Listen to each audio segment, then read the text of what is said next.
Branch welcomes you in this two CPR's webinar on very useful topic for the professionals, for the benefit of articles, trainings, staff and tax professionals and business houses as well.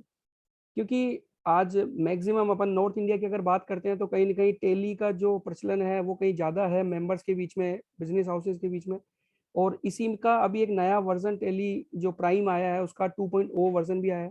तो इसमें members की भी queries थी कि इसका, और confusion भी था कि क्या ERP9 वाले टेली को कैसे यूज कर सकते हैं, उनका माइग्रेशन, डेटा माइग्रेशन का क्या इशू है, क्या डेटा लॉस के चांसेस हो सकते हैं, और ये GSTR रिकंसिलेशन में ऑडिट के पर्पज से, रिपोर्टिंग पॉइंट ऑफ व्यू से, इन सब के हिसाब से कैसे यूजफुल अपन अपनी प्रैक्टिस लाइफ को अपन कैसे ईजी बना सकते हैं, उन सबको देखते हुए हमने रिक्वेस्ट करी टेली से। तो आज हमारे बीच में स्पीकर CA राजेश कुमार खंडेलवाल जी, जो कि फरीदाबाद से आज हमारे बीच में है, और ये आज हमें इसको टेली के बारे में और टेली अपने CA प्रोफेशनल्स के लिए कैसे यूजफुल है और कैसे हम उसको बेटर यूज कर सकते हैं, क्योंकि हो सकता है अभी तक हम सिर्फ लिमिटेड यूज कर पा रहे होंगे इसका, या कुछ वर्जन जो हमें, जो कि रूटीन में यूज होते हैं, हम सिर्फ उन्हीं का यूज करते हैं। बट और इसका एक्सटेंडेड वर्जन क्या हो सकता है और क्या क्या फायदे हैं, क्लाउड का क्या है, क्लाउड पे टेली कैसे वर्क करती है, ये सब चीजों को देखते हुए, क्योंकि कोरोना काल में ये सब चीजें हमें या तो सीख गए हैं या सीखना पड़ गया है, क्योंकि कहीं ना कहीं बिना टेक्नोलॉजी के हम, अगर जो इस कोरोना काल को जिसने भी अभी फेस किया है वो सबने देखा होगा कि जो टेक्नोलॉजी में परफेक्ट था तो उसके लिए ये प्रैक्टिसिंग लाइफ और पर्सनल लाइफ दोनों ही अच्छी हो गई, क्योंकि आजकल नर्सरी वाले बच्चे भी जूम पे क्लासेस ले रहे हैं, या और भी डिफरेंट जो है टीम या टीम व्यूअर, जो भी अलग अलग प्लेटफॉर्म्स है उन सब पे यूज कर रहे हैं। तो ये कहीं ना कहीं टेक्नोलॉजी का यूज है, और इसी टेक्नोलॉजी को हम कैसे बेटर कर सकते हैं यूज करते हुए अपनी प्रोफेशनल लाइफ को, इस पे आज का टॉपिक रखा है। टॉपिक स्टार्ट करने से पहले मैं कुछ चीजें आपको बारे में बताना चाहूंगा कि 3 और 4 दिसंबर को रीजनल काउंसिल और सेंट्रल काउंसिल के इलेक्शंस हैं। वो भी आपके मतलब बिल्कुल उसकी भी डेट आ गई है। बहुत सारे कैंडिडेट जो इलेक्शन के हैं वो भी आपको अप्रोच कर रहे होंगे, इन सब चीज़ों के बारे में आपके हो रहे होंगे। तो आपको अपना वोट कास्ट करना है। इसके बारे में 14 दिन और 21 दिन का रूल है कि विद इन रीजन अगर आपको दूसरे सेंटर पे वोट करना है तो उसका इंटीमेशन 14 दिन में देना है, और आउट ऑफ द रीजन जाके अगर आपको वोट करना है तो 21 दिन से पहले ICI को इंटीमेट करना है। ये सब चीज़ों का ध्यान रखें, क्योंकि हम कहते हैं कि वोट का जो अधिकार है उसका सबको उपयोग करना चाहिए, यूज करना चाहिए। तो इसी में भी हमें सबको ये यूज अपने को करना चाहिए। आज के जो आज के जो हमारे सेशन के जो स्पीकर है CA राजेश कुमार खंडेलवाल जी हमारे साथ जुड़े हुए हैं, अंकित खटुआ जी जुड़े हुए हैं, और जय सिंह जी हमारे साथ टेली के जो रिप्रेजेंटेटिव है वो भी हमारे साथ जुड़े हुए हैं। आज के स्पीकर के बारे में है तो बहुत कुछ, बट मैं ब्रीफ में अगर कुछ बताना चाहूँ तो जो CA राजेश कुमार खंडेलवाल जी हैं वो 2006 के CA बैच से हैं, MCOM CA MBA फाइनेंस,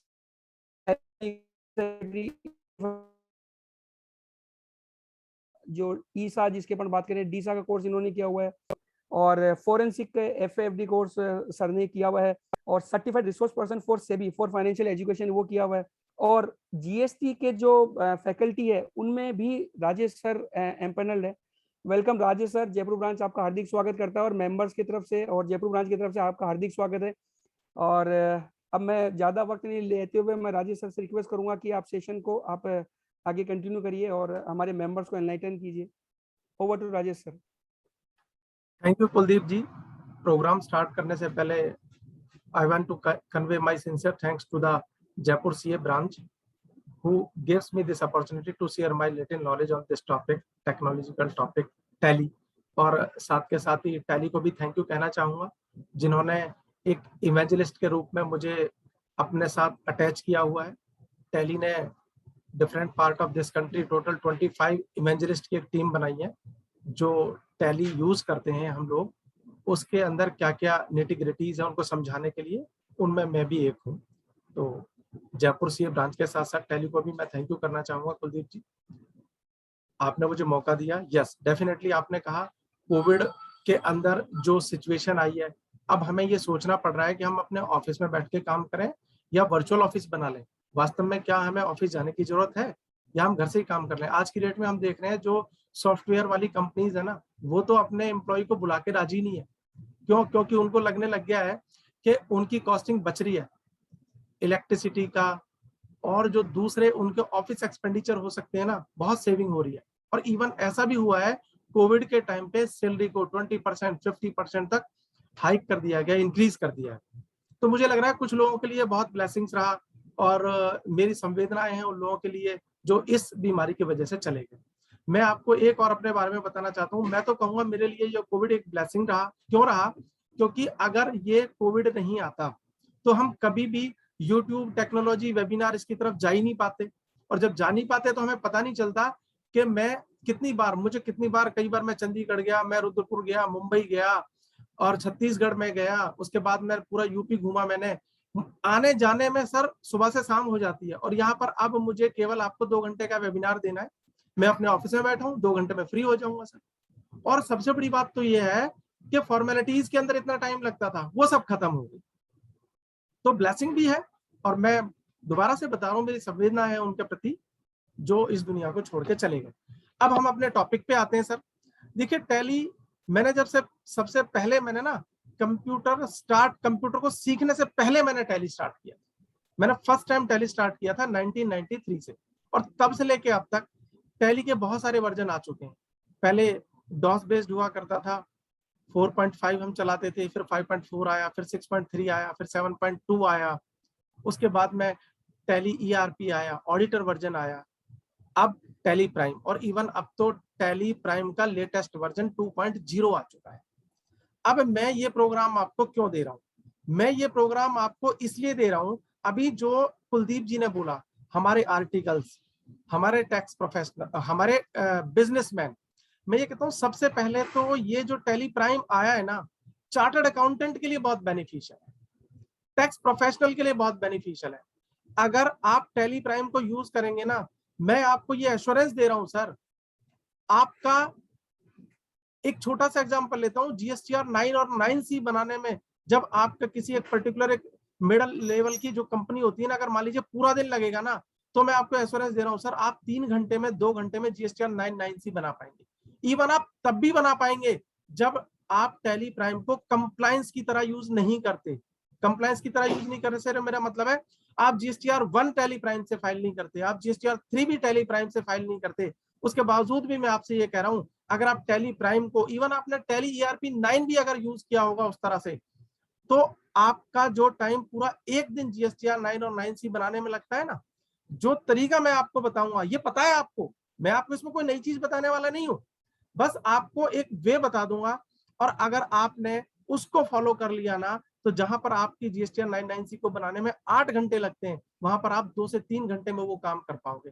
लेकिन इसके लिए पहले as a auditor, as a chartered accountant आपको जानना जरूरी है।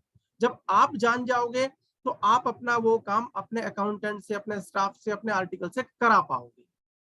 वो जो ये सेशन है कि आपका कितना टाइम सेव करेगा, ये मैं जो लास्ट का मेरा आधा घंटा होगा प्रोग्राम का उसमें लूंगा। सबसे पहले मैं टैली प्राइम की फीचर्स आपको बताऊंगा।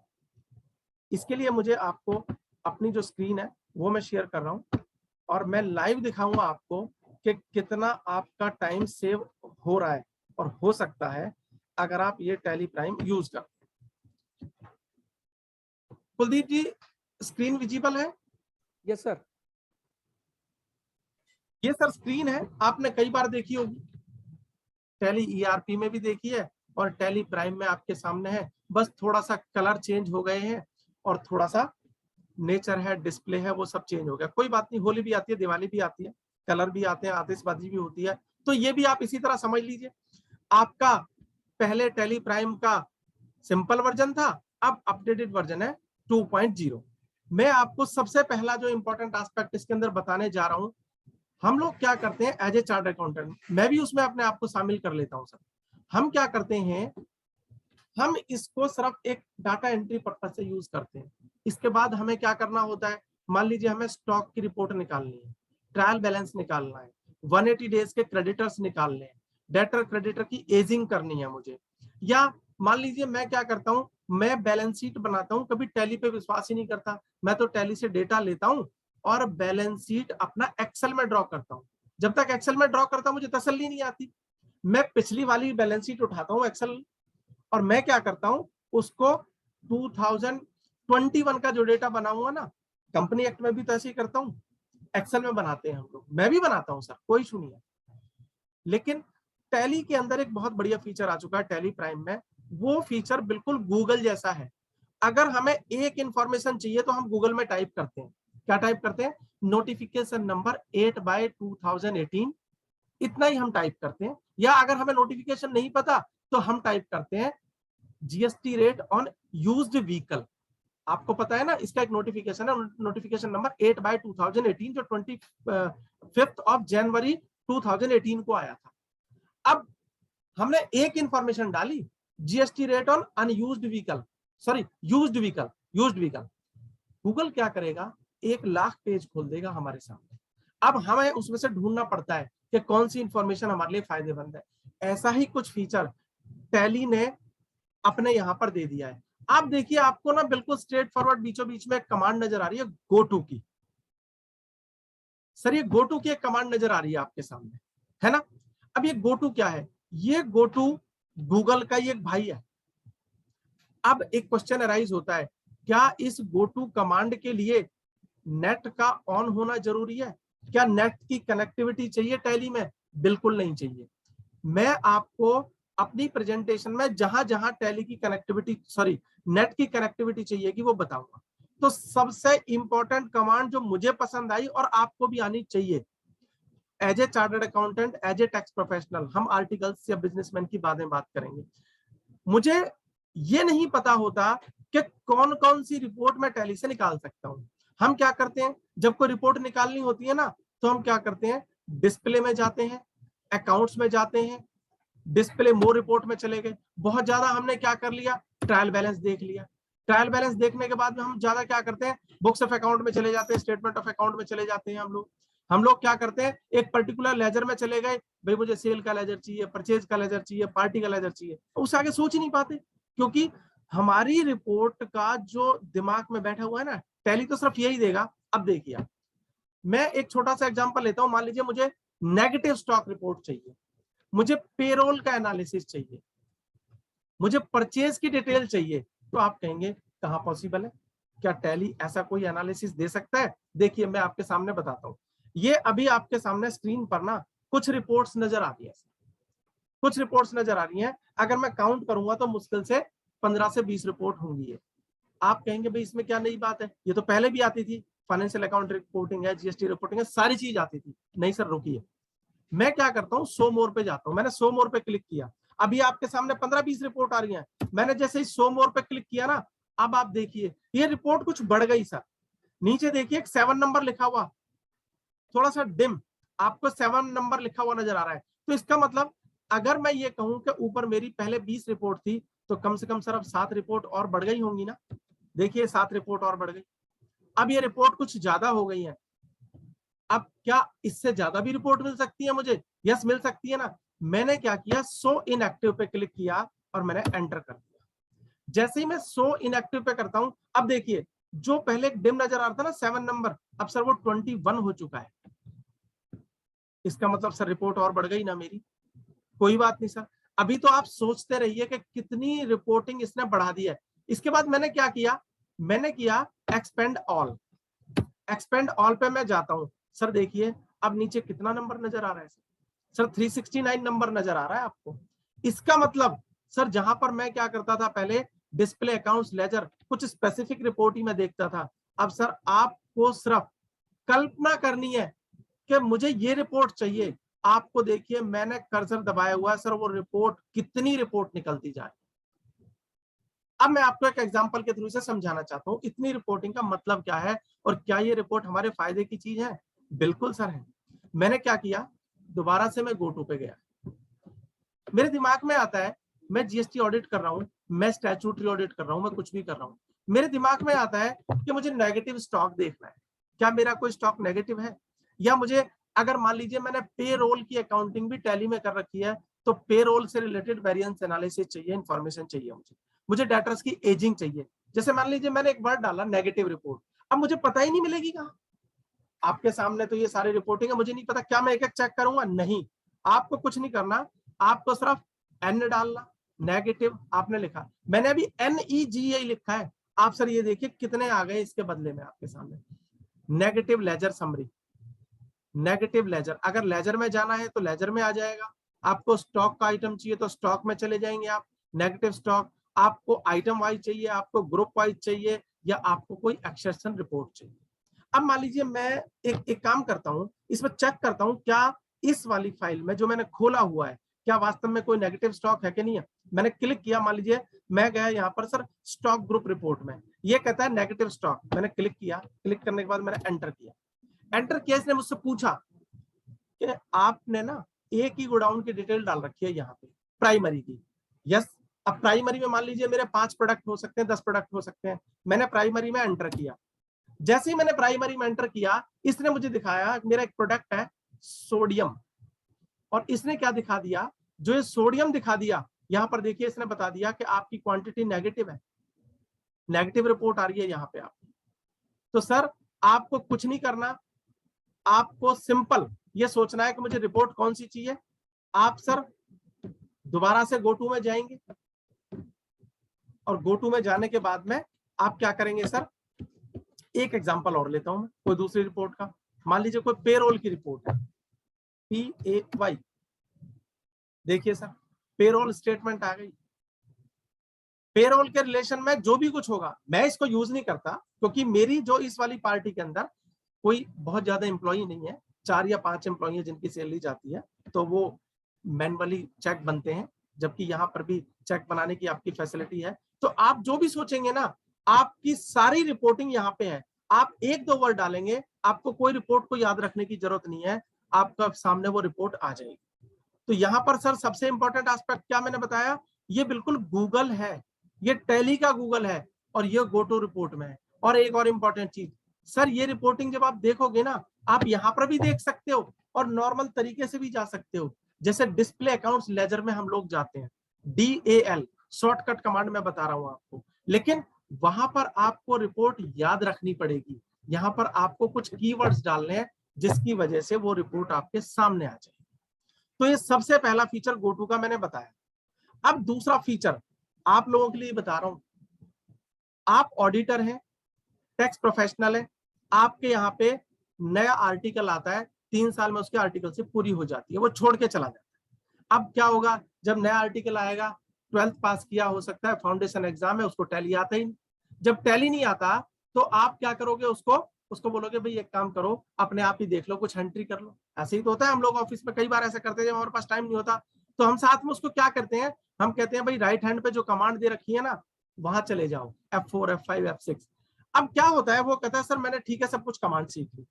अब क्या कर रहा है, वो वाउचर एंट्री कर रहा है। मान लीजिए वाउचर एंट्री में गया, वाउचर एंट्री में उसने मैं यहाँ पे नहीं जाता, सेल में नहीं जाता, मैं कोई दूसरा अकाउंट खोल लेता हूँ। मान लीजिए मुझे पेमेंट करनी है 1 मिनट के लिए, ठीक है जी।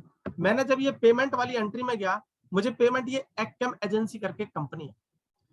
अब आपने कहा सर एक्केम एजेंसीज प्राइवेट लिमिटेड में पेमेंट की अमाउंट दिखानी है, चेक काटा एक्केम एजेंसीज प्राइवेट लिमिटेड, या कोई भी XYZ कोई भी हो सकती है। अब क्या है XYZ, मान लीजिए मैंने XY लिखा तो आप देखेंगे वो XYZ के नाम से तो आई नहीं। अब आप क्या करेंगे, अपने आर्टिकल को कहेंगे भैया एक काम करो, आप बाहर आ जाओ, बाहर जाओ, क्रिएशन में जाओ, क्रिएशन में जाने के बाद में आपको लेजर क्रिएट करना है, और उसके बाद आप क्या करोगे, आप एंट्री कर पाओगे। अब इन्होंने क्या फीचर दे दिया सर, जहां पर भी आप किसी भी लेजर में हैं, किसी भी ग्रुप में हैं, किसी भी डाटा एंट्री में हैं, हर जगह इन्होंने ना क्रिएट का फीचर दे दिया। देखिए ऊपर नजर आ रहा है ना सर, यहाँ पे क्रिएट, ऊपर ये नजर आ रहा है सर, आपको नजर आ रहा होगा। ये जो क्रिएट का फीचर है ना, अब आपको बाहर जाने की जरूरत नहीं, आपको सिर्फ अपने आर्टिकल को इतना भर बताना है कि भाई अगर तुम्हें कोई अकाउंट नहीं मिलता XYZ जैसे मैंने बोला, तो यहीं पर ही आप क्रिएट कर पाओगे। वो वाला तो है ही है, जहां पर आप जाते हैं यहां पर भी है, और शॉर्टकट की तो है ही है, लेकिन जरूरी नहीं उस आर्टिकल को शॉर्टकट की पता हो। तो यहां से आप क्या करेंगे सर, उसको ये बोल देंगे, लेकिन बोलेंगे तो तब जब आपको पता हो ये चीज कि यहीं से क्रिएट हो सकता है। अब मान लीजिए मैंने क्या किया, किसी भी एंट्री में चले जाइए, मैं यहाँ पे कर रहा हूँ, मुझे नए वो क्या मान लीजिए नया लेजर क्रिएट करना है, मैंने Alt+C कर दिया। ये तो सर है ही है शॉर्टकट, लेकिन शॉर्टकट हर किसी को पता नहीं होता। ये मैंने आपको दूसरा फीचर बताया। अब जो टैली प्राइम में एक और फीचर सर जो मुझे सबसे ज्यादा पसंद आया, और मैं मतलब बड़ा इरिटेट होता था। वो प्रॉब्लम मैं इतनी बार फेस करता था। अब मान लीजिए सितंबर का महीना सर स्टार्ट हो गया, ऑडिट करनी है हमें। हम क्या करते हैं, ऑडिट करते टाइम हम क्या करते हैं, ट्रायल बैलेंस देखना होता है। अचानक से हमें पता चलता है भाई ट्रायल बैलेंस में, जैसे मान लीजिए मैं आपको ट्रायल बैलेंस दिखाता हूँ, यहाँ पे डिस्प्ले मोर रिपोर्ट में मैं गया, ट्रायल बैलेंस में गया। अब मुझे एकदम यहाँ से ट्रायल सामने आ गया, मैंने कहा नहीं नहीं मुझे ऐसा ट्रायल नहीं चाहिए, मुझे तो डिटेल चाहिए। मैं कॉन्फ़िगरेशन की कमांड लगाता हूँ F12, उसमें मैं क्या करता हूँ, show opening balance yes, show transaction yes. उसके बाद मुझे नेट ट्रांजेक्शन तो देखने नहीं होते, क्योंकि मुझे तो इनवर्ड और आउटवर्ड दोनों चाहिए होते हैं, डेबिट और क्रेडिट दोनों चाहिए। उसके बाद क्लोजिंग बैलेंस तो वो दिखा ही रहा है। उसके बाद वो क्या कहता है, आपको कंडेंसेंट मोड में चाहिए, डिटेल में चाहिए। मैंने कहा यस डिटेल में चाहिए, ठीक है जी। अब एक्सपेंड एट ऑल लेवल, ये भी मैंने यस कर दिया, ठीक है जी। और यस करके मैं आगे बढ़ गया।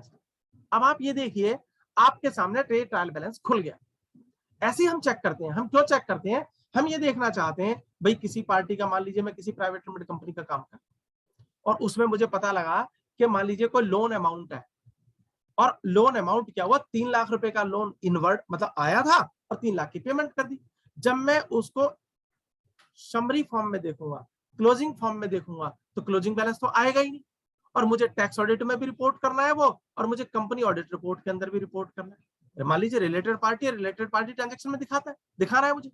अब मान लीजिए मैंने जब क्लोजिंग बैलेंस देखा तो मुझे नहीं पता चला, जब मैं इसको ओपनिंग और क्लोजिंग करके देखूंगा तो वो मुझे दिखाता है कि ये आपका कोई लोन था, आपने जैसे मान लीजिए ये यहाँ पे एक सौरभ त्यागी नाम आ रहा है, इसका ये वैसे तो कैपिटल अकाउंट है, 1 मिनट के लिए आप इसको लोन मान लीजिए, इसका ओपनिंग बैलेंस 8 लाख रुपए था, 1 लाख रुपए आपने पेमेंट कर दी, 7 लाख से क्लोजिंग बैलेंस रह गया। अब मान लीजिए लोन अकाउंट होता और 8 लाख इसमें ओपनिंग होता और 8 लाख खत्म हो जाता, तो क्लोजिंग बैलेंस में नहीं आता। अब अचानक से आपको याद आता है, ये मैं क्या करता हूँ, नहीं मुझे पहले ट्रायल से पहले ना आपको दिमाग में आया, नहीं मुझे तो कोई दूसरा अकाउंट, मान लीजिए आपको दिमाग में आया मुझे तो स्टॉक की समरी देखनी है, आप स्टॉक समरी में गए, फिर आपने कहा ठीक है स्टॉक समरी मैंने देख ली और मेरे को पता लग गया यहाँ पे एक नेगेटिव बैलेंस है। आपको फिर अचानक ध्यान आया, नहीं मैं तो पहले ट्रायल ही चेक करता हूँ। फिर आप ट्रायल में गए, फिर आपको F12 करना पड़ेगा। ध्यान से देखना सर मेरी बात को, फिर आपको F12 करना पड़ेगा, फिर वही आप डिटेल में जाएंगे, एक्सपेंड ऑल करेंगे, और ये आपको काम बार बार करते रहना पड़ता है। मैं बता रहा हूँ मुझे बड़ी प्रॉब्लम आती थी, मैं एक दिन में 10 कंपनियों का ऑडिट कर रहा हूँ, मेरे आर्टिकल ऑडिट कर रहे हैं, बार बार F12 करते रहो, ओपनिंग क्लोजिंग बैलेंस करते रहो। पहली प्रॉब्लम। दूसरी प्रॉब्लम सर ये है, मैं एक दूसरी कंपनी का डेटा आपके सामने खोलता हूं। मैंने क्या किया, दूसरी कंपनी का मैंने एक डेटा खोला आपके सामने, मैं स्टॉक समरी में गया। जब मैं स्टॉक समरी में गया तो स्टॉक समरी के अंदर इन्होंने मुझे क्या किया, अभी ओपन हो रहा है सर, ये स्टॉक समरी में ये क्या करता है सर, क्लोजिंग बैलेंस दिखा देता है। जहां पर आपकी ट्रांजेक्शन कम है वहां तो कोई इशू नहीं है, लेकिन सर मुझे तो टैक्स ऑडिट के लिए, कंपनी ऑडिट के लिए अपना ओपनिंग, इनवर्ड, आउटवर्ड और क्लोजिंग बैलेंस देखना होता है सर। तो यहां पर मैं क्या करूंगा, अगेन F12 की कमांड लगाऊंगा। उसने कहा आपको show quantity yes, then it shows me that show alternate unit, no I don't require this, show rate yes, show value yes, yes here I want opening balance because I need to know that what is my opening balance. Here I will enter y means yes, inward supply yes, outward supply yes, then closing balance yes. And there is another question, show the stock item with zero quantity. If there is zero balance, yes I want to this column also yes. Exclude detail with no transaction, no. I want also all those ledgers which don't have any transaction. Now here, this is the preview. Opening balance, inward supply, outward supply, closing balance. अब मैंने देखा क्यों, मैंने इसको इसलिए देखा कि मेरा कोई नेगेटिव स्टॉक तो नहीं है, ठीक है सर। अब क्या हुआ, यहाँ पर कोई भी मुझे नेगेटिव स्टॉक नजर नहीं आ रहा। मैंने देखा कि मान लीजिए मेरा ये मॉनिटर है, 188 मॉनिटर मैंने परचेज कर लिए और मेरा ये 188 भी क्लोजिंग बैलेंस है, लेकिन मैं आपको ये जो डेटा दिखा रहा हूँ ना, ये फाइनेंशियल ईयर 21-22 का है। मैं एक मिनट इस डेटा को चेंज कर देता हूँ पीरियड के हिसाब से, तब थोड़ा ज्यादा बेटर रहेगा। ये मैंने इस डेटा को यहाँ पे चेंज किया, देखते हैं यहाँ से ले लेगा, यस ये है आपका सर 2021 का, जिसकी हमें ऑडिट करनी है।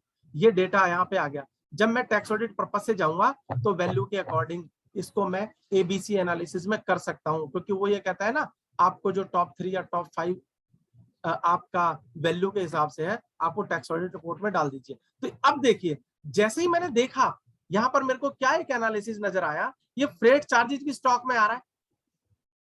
फ्रेट चार्जेस का क्या मतलब है? अब इन्होंने क्या किया, मैं इस पे एंटर किया। अब इन्होंने सर यहाँ पे क्या किया, जब ये फ्रेट चार्जेस डाले होंगे ना, तो इन्होंने फ्रेट चार्जेस के लिए भी, जब फ्रेट चार्जेस का इन्होंने अकाउंट ओपन किया था ना, तो वहां पर आपसे क्वेश्चन पूछता है whether this account affect inventory, वहां पे यस कर दिया इन्होंने। अगर ये यस नहीं करते तो ये फ्रेट चार्जेस यहां पर नहीं होते। अब यस कर दिए इसलिए फ्रेट चार्जेस आ गए। तो मेरा पर्पज आपको ये बताना था यहाँ पर कि मैं इस टाइप से काम करता हूँ, देखता हूँ। अचानक यस कर दिया आपने, अब पानी पीने चले गए, फिर दोबारा F12 करो। इसके लिए अब इस समस्या को खत्म करने के लिए टैली ने बहुत बढ़िया फीचर दे दिया। देखिए आपको क्या हुआ, मैंने F12 किया, ओपनिंग बैलेंस, सॉरी क्वांटिटी मुझे चाहिए, बाकी कुछ नहीं चाहिए। Opening balance yes, goods inward yes, outward yes. ठीक है सर, मुझे कुछ नहीं करना सर, मैं लास्ट ईयर वाले बैलेंस में चला जाता हूँ 20-21 के अंदर, क्योंकि अभी ये 21-22 खुला हुआ है। मैं यहाँ पे गया, मेरे सामने सर यहाँ पर ना एक बटन है सेव व्यू का। आप देखिए सेव व्यू का बटन है, मैंने सेव व्यू के बटन पे क्लिक किया। जैसे ही मैंने सेव व्यू के बटन पे क्लिक किया, उसने अपने आप ही एक फाइल का नाम दे दिया, स्टॉक समरी माय व्यू। मैं चाहूं तो स्टॉक समरी 2021, मैं कुछ भी इसका नाम ABCD कुछ भी चेंज कर सकता हूं। ठीक है सर, अब वो ये कहता है set this as a default view for report yes. आगे वो कहता है, देखते हैं क्या कहते हैं। कॉन्फ़िगरेशन जब हम F12 करते हैं तो हमें काफी सारे क्वेश्चन पूछता है, यस नो हमें करना पड़ता है। अब देखते हैं यहाँ पर यस करने के बाद वो क्या कहता है, यस। वो ये कहता है जो अब आप ये व्यू सेट कर रहे हो, केवल इसी कंपनी के लिए सेट करना है या इस लैपटॉप पे जितनी भी कंपनी ओपन होंगी सबके लिए करना है? मैंने कहा नहीं जी, मुझे सिर्फ इसी कंपनी के लिए करना है। तो मैंने क्या किया, दिस कंपनी कर दिया, मैंने एंटर कर दिया। एंटर करने के बाद मैं कुछ और सिलेक्ट नहीं कर रहा, नो है ऑलरेडी जो आ रहा है। एक फीचर और बता दूं यहाँ पे मैं आपको, ये कहता है कि जो आपने ये स्टॉक समरी देखी है, क्या इसके लिए कोई पीरियड स्पेसिफाई करना चाहते हो? आप 1 क्वार्टर की देखना चाहते हो, 1 महीने की देखना चाहते हो, 6 महीने की देखना चाहते हो, या 1 साल की देखना चाहते हो? हमने कहा हमें कोई पीरियड स्पेसिफाई नहीं करना, मैं जब भी स्टॉक समरी खोलूं, जिस पीरियड की भी खोलूं, उसमें रिपोर्ट का फॉर्मेट यही आए। मैंने यस कर दिया, यस। अब मैं बाहर आ गया। बाहर आने के बाद मैंने क्या किया, मान लेते हैं मैंने कोई डिस्प्ले मोड में गया, ट्रायल बैलेंस में मैंने गया। अभी आपको जो ट्रायल बैलेंस जैसे मैं दिखा रहा हूँ आपको, ये मैं इसलिए दिखा रहा हूँ आपको कि ये देखते हैं कि उस डेटा पे क्या इंपैक्ट आया। जो स्टॉक समरी मैंने सेव करी थी ना, क्या वो सेव हुई या कि नहीं हुई। मैं दूसरी कंपनी में चला जाता हूँ। एक मिनट, ये आपके सामने एक DB इंफॉर्मेटिक नजर आ रही है, मैं एक दूसरी कंपनी में चला गया, ये गवर्नमेंट इंडस्ट्रीज आ गई। मैंने इसकी बैलेंस शीट में गया, कोई भी मैं जानबूझ के इसलिए जा रहा हूँ ताकि मैं ये देख सकूं कि क्या वो स्टॉक समरी मेरे सामने दोबारा आएगी नहीं आएगी। मैंने ये कर लिया है। अब मैं इसी कंपनी में दोबारा गया DB इंफॉर्मेटिक में, और मैं गया स्टॉक समरी में, मैंने एंटर किया। जैसे ही मैंने एंटर किया, अभी सर ये आपके सामने ओपन होगी, ये देखिए सर क्या निकला आपके सामने। सर वो व्यू कहां चला गया जो पहले टैली दिखाता था। जब हम लोग पहले देखते थे ना, तो हमारे सामने मजबूरी ये थी, बार बार कॉन्फ़िगरेशन करना पड़ता था। अब सर बार बार कॉन्फ़िगरेशन करने की जरूरत ही नहीं है। मैं जो चाहूं, जिस रिपोर्ट को चाहूं, कॉलम को आगे पीछे कर सकता हूं। अगर मैं चाहूं ना इसमें ओपनिंग और क्लोजिंग बैलेंस ही देखूं, तो सर ओपनिंग और क्लोजिंग ही आएगा। अगर मैं चाहूं ना मैं केवल इनवर्ड और आउटवर्ड ही देखूं, तो वही आएंगे और वही रिपोर्ट सेव रहेगी। अब ये रिपोर्ट सर मैंने क्या किया, कोई भी एंट्री मैंने वाउचर किसी भी डेट में कर ली, लेकिन सर ये मेरी स्टॉक समरी अब कभी चेंज नहीं होती। ये स्टॉक समरी मेरी इसी फॉर्मेट में आएगी। जो मुझे बार बार F12 करना पड़ता था ना, वो सर आप देखिए कितना टाइम बचेगा। अगर ये वाली कमांड मैं ऑल कंपनीज पे कर दूंगा ना, तो इस लैपटॉप में जितनी भी कंपनियां उस पर एप्लीकेबल हो जाएगी।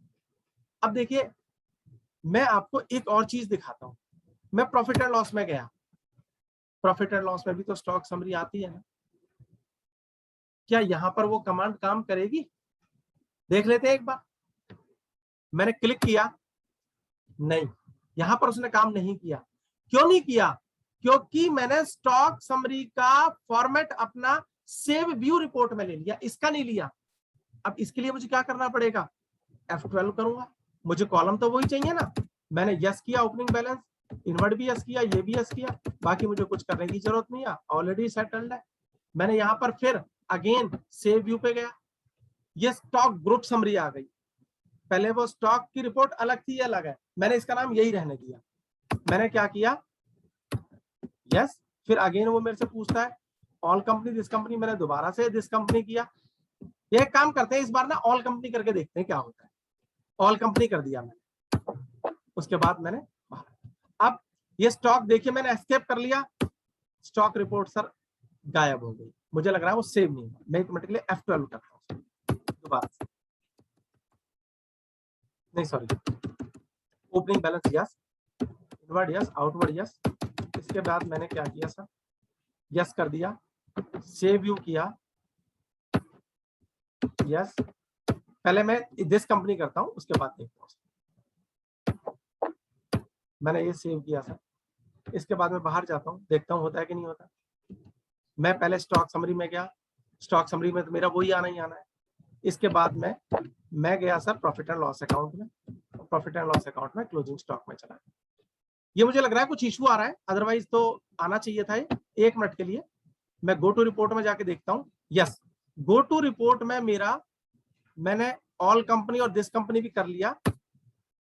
यहां पर मेरा यस, एक्चुअली क्या है, उसको मैंने डिफॉल्ट रिपोर्ट सेट कर दिया था तो उसने वहीं दिखा दिया। ये मेरा एक तरह से लेजर का व्यू था, तो इसको मेरे को गो टू रिपोर्ट में जाके चेक करना पड़ेगा। अब यहां पर मैंने क्या किया था सर? मैंने दिस कंपनी भी किया था, एक मिनट उसको भी जाके चेक कर लेते हैं। ये देखिए यहां पर दिस कंपनी का भी मैंने सेव कर रखा है। दिस कंपनी पे गया, प्राइमरी मेरे सारे के सारे डेटा यहाँ पे आ गए, और मैंने दिस कंपनी पे ना करके ऑल कंपनी पे भी किया। गो टू में गया मैं, और गो टू में जाके मैंने यहाँ पे ऑल कंपनी किया सर, ऑल कंपनी पे भी आ गया। एक मिनट के लिए मैं आपके सामने फर्स्ट टाइम ये चेक कर रहा हूँ सर, और मुझे उम्मीद है। अब मैं दूसरे में चला गया, गवर्नमेंट इंडस्ट्रीज में। गवर्नमेंट इंडस्ट्रीज में चेक करते हैं सर। सबसे पहले तो स्टॉक समरी में चेक करूंगा, क्योंकि स्टॉक समरी में मैंने दिस कंपनी दिया था, तो क्या इसमें आ रहा है? स्टॉक समरी में नहीं आ रहा सर। अब मैं जाता हूं गो टू में। अब गो टू, अब सर देखिए गो टू में किसकी रिपोर्ट निकलेगी? गवर्नमेंट इंडस्ट्रीज की निकलेगी। यहां पर देखिए, यहां पर इसने क्या किया? Stock group summary my view, तो यहां पर इसने सिर्फ यस, आप समझे सर? यहां पर इसने केवल एक का ही दिखाया है। जो मैंने ऑल कंपनीज किया था ना डीबी इन्फॉर्मेटिक में, वो रिपोर्ट यहां भी आ गई, और मैंने इस पे क्लिक किया तो सर ये सारी की सारी इसमें यहां दिखा दी। तो आपके पास में ये ऑप्शन है, आप केवल उसी कंपनी में देखना चाहे तो उसी कंपनी में भी वो जो रिपोर्ट है व्यू कर सकते हैं। आप दूसरी कंपनी में चाहे तो दूसरी कंपनी के लिए भी ऑल कंपनी करके सेव कर सकते हैं। अब कई बार क्वेश्चन आता है, हम नहीं चाहते, हम ये चाहते ही नहीं कि कोई और इस व्यू को भी देखे, तो आपको क्या करना पड़ेगा? इस व्यू को डिलीट करना पड़ेगा। मैं क्या गया, मैं स्टॉक समरी में गया, ये स्टॉक समरी का अगेन व्यू वही है। मुझे सर कुछ नहीं करना, चेंज व्यू में जाऊंगा और यहाँ पे जाके delete saved view, saved view को डिलीट कर दूंगा। मैं वहां पे एंटर किया, मैंने ये डिलीट किया, इसने कहा यस, यस कर दिया सर मैंने। अब वो रिपोर्ट मेरे से डिलीट हो। अब देखिए मैं एस्केप कर दिया ना मैंने, मैं किसी दूसरे अकाउंट में चला गया, मैं दोबारा से इस रिपोर्ट को चेक करता हूं, तो अब आपके हिसाब से क्या आना चाहिए? क्या वो मेरा ओपनिंग, इनवर्ड, आउटवर्ड, क्लोजिंग आना चाहिए? सिर्फ क्लोजिंग आना चाहिए? मेरे हिसाब से क्लोजिंग आना चाहिए। मैंने स्टॉक समरी पे गया, सर ये देख लिया क्लोजिंग आ गया। तो सर ये इतना बढ़िया फीचर है आपका सेव व्यू का। आप एक और एग्जांपल आपको समझा देता हूं। मान लीजिए आपके सामने ट्रायल बैलेंस है सर, ट्रायल बैलेंस में भी तो हमें करना होता है। मैंने F12 कर दिया, opening balance yes, transaction yes, उसके बाद मुझे क्या है, डिटेल्ड चाहिए, यस कर दिया मैंने। उसके बाद में मैंने एंटर कर दिया। मैंने क्या किया सर, यहाँ पर सेव व्यू में चला गया। सेव व्यू पे जाके मैंने माई व्यू की जगह मैंने यहाँ पर मान लीजिए मैंने डीबी, या ये कौन सी फर्म है, यस डीबी है, मैंने डीबी नाम डाल दिया है। मैंने कहा यस डिफॉल्ट सेट हो जाए और yes only for this company, enter मैंने कर दिया। अब सर देखते हैं क्या ये व्यू सेट हो गया। मैं बाहर गया, बाहर जाने के बाद में फिर दोबारा से मैं डिस्प्ले मोर रिपोर्ट में आया, ट्रायल बैलेंस का। अब देखिए सर वही व्यू सेट हो गया आपके साथ। आप कोई भी पीरियड लेंगे, कोई भी ईयर लेंगे, क्योंकि हमने पीरियड को स्पेसिफाई नहीं किया। जब मैंने सेव व्यू किया था ना, तो यहां पर उसने सर लास्ट में देखिए मुझसे पीरियड मांगा था। अगर मान लीजिए मैं पीरियड को स्पेसिफाई कर देता कि मेरे को एक पर्टिकुलर मंथ का ही ऐसा चाहिए, तो पर्टिकुलर मंथ का ही सर वो दिखाता, आगे वो दिखाता ही ना। लेकिन मैंने तो पीरियड सेलेक्ट नहीं किया। अब आप इस फॉर्म में जो भी पीरियड लेंगे वो आपके सामने नजर आ जाएगा, लेकिन इसी फॉर्म में नजर आ जाएगा। और मुझे जब डिलीट करना है तो मैं चेंज व्यू में जाऊंगा और डिलीट सेव व्यू करके उसको डिलीट कर दूंगा। मेरा डेटा कोई डिलीट नहीं हो रहा, सिर्फ जो ये व्यू है मेरा, सिर्फ ये व्यू डिलीट हो रहा है। तो मुझे उम्मीद है कि आप लोगों को ये वाली कमांड सेव व्यू की यूज करनी चाहिए। और आप अभी अगर आप अपने ऑफिस में है, आप अपना लैपटॉप यूज कर सकते हैं इसके लिए। ये मैंने आपको एक कमांड और बता दी। सर इसमें एक क्वेरी थी मेंबर की कि if data saved on server and we open on node whether same would work और नॉट। सर देखिए, अगर आप सर्वर पे सेव करते हैं तो जहां पर भी आपका डेटा होगा, ये मैं सर्वर पे यूज कर रहा हूं सर, मेरा ये क्लाइंट मशीन है और मेरा डेटा सर्वर पे पड़ा हुआ है, ये सर्वर पे ही सेव हो रहा है। जब मैं उस डेटा को अपने यहां पर ले आऊंगा तो वो डेटा यहां पर भी दिखेगा। ये मेरी मशीन क्लाइंट मशीन है सर, सर्वर मेरा कहीं और पड़ा हुआ है। तो आपने जो क्वेश्चन उठाया था ना कि क्लाउड बेस पे या कहीं दूसरी जगह सर्वर पड़ा हुआ, कोई इशू नहीं है सर उसमें। आप रिमोटली एक्सेस कर सकते हैं और उसको इस तरह से रिपोर्ट व्यू में जा सकते हैं। ठीक है सर, आगे चलता हूं सर। अब ये मैंने आपको बताई जो कुछ फीचर आई थी ऑफलाइन की। अब मैं आपको कुछ कनेक्टेड सर्विसेज बताता हूं। अब ये कनेक्टेड सर्विसेज क्या है, सबसे पहले ये समझते हैं। कनेक्टेड सर्विसेज वो है जिसके लिए मुझे ऑनलाइन कनेक्शन चाहिए टैली का। अब ये ऑनलाइन कनेक्शन कैसे होगा, इसके लिए टैली ने क्या किया है सर, टैली ने फीचर दे दिया कि आप टैली के अंदर ही यूजर आईडी और पासवर्ड डाल सकते हैं। और यूजर आईडी पासवर्ड डालने के बाद टैली से ही आप ई इनवॉइस जनरेट कर पाएंगे, ई वे बिल जनरेट कर पाएंगे, HSN कोड का वैलिडेशन कर सकते हैं, GSTN नंबर वेरीफाई कर सकते हैं।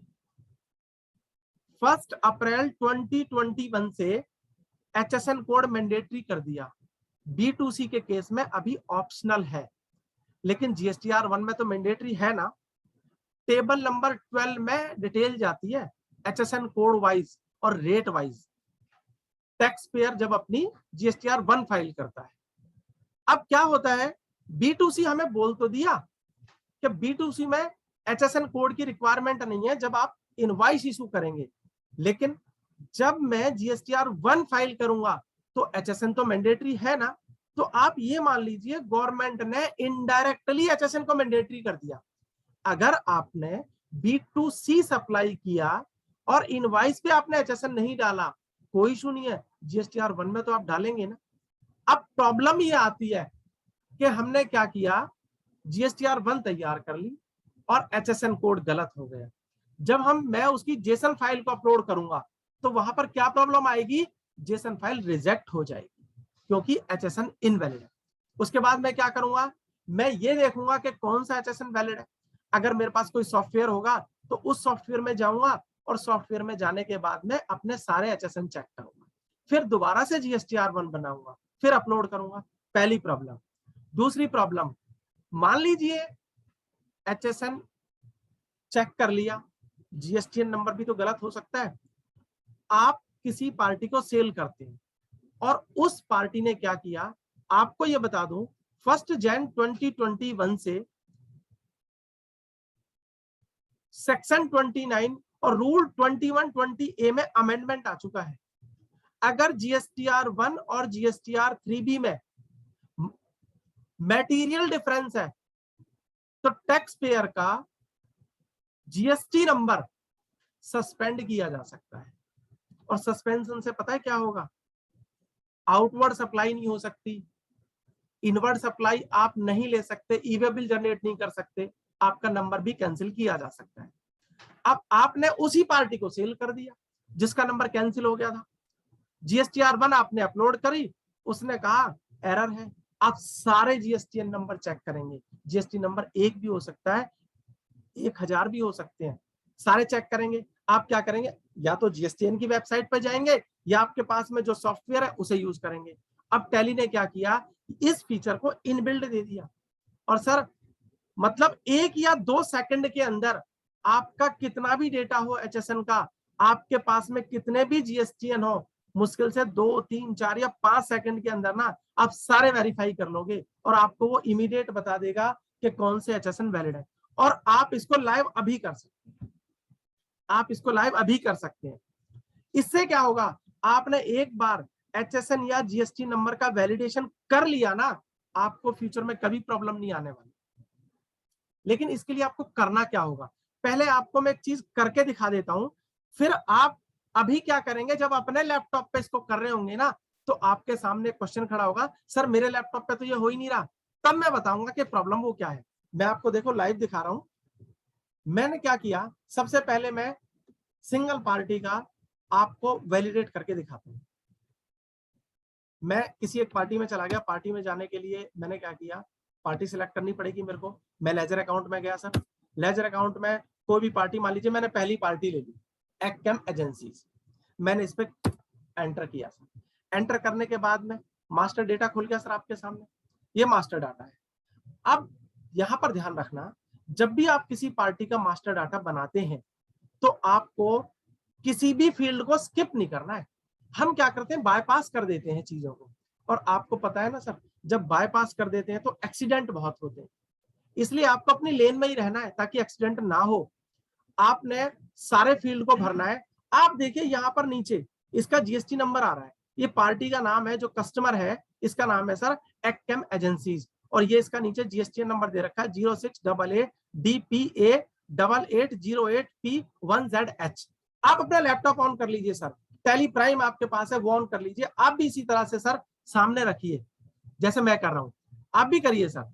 मैंने क्या किया, ये साइड में GSTN UIN number information get की बात कर, मैंने क्या किया, इस पे क्लिक किया।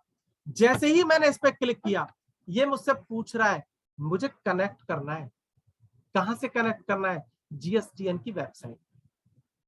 मैंने कहा यस, यस कर दिया। देखिए इसने क्या किया, कितना टाइम लगा सर, हम तो सोच भी नहीं पाए, उससे पहले इसने मेरे को चेक करके बता दिया।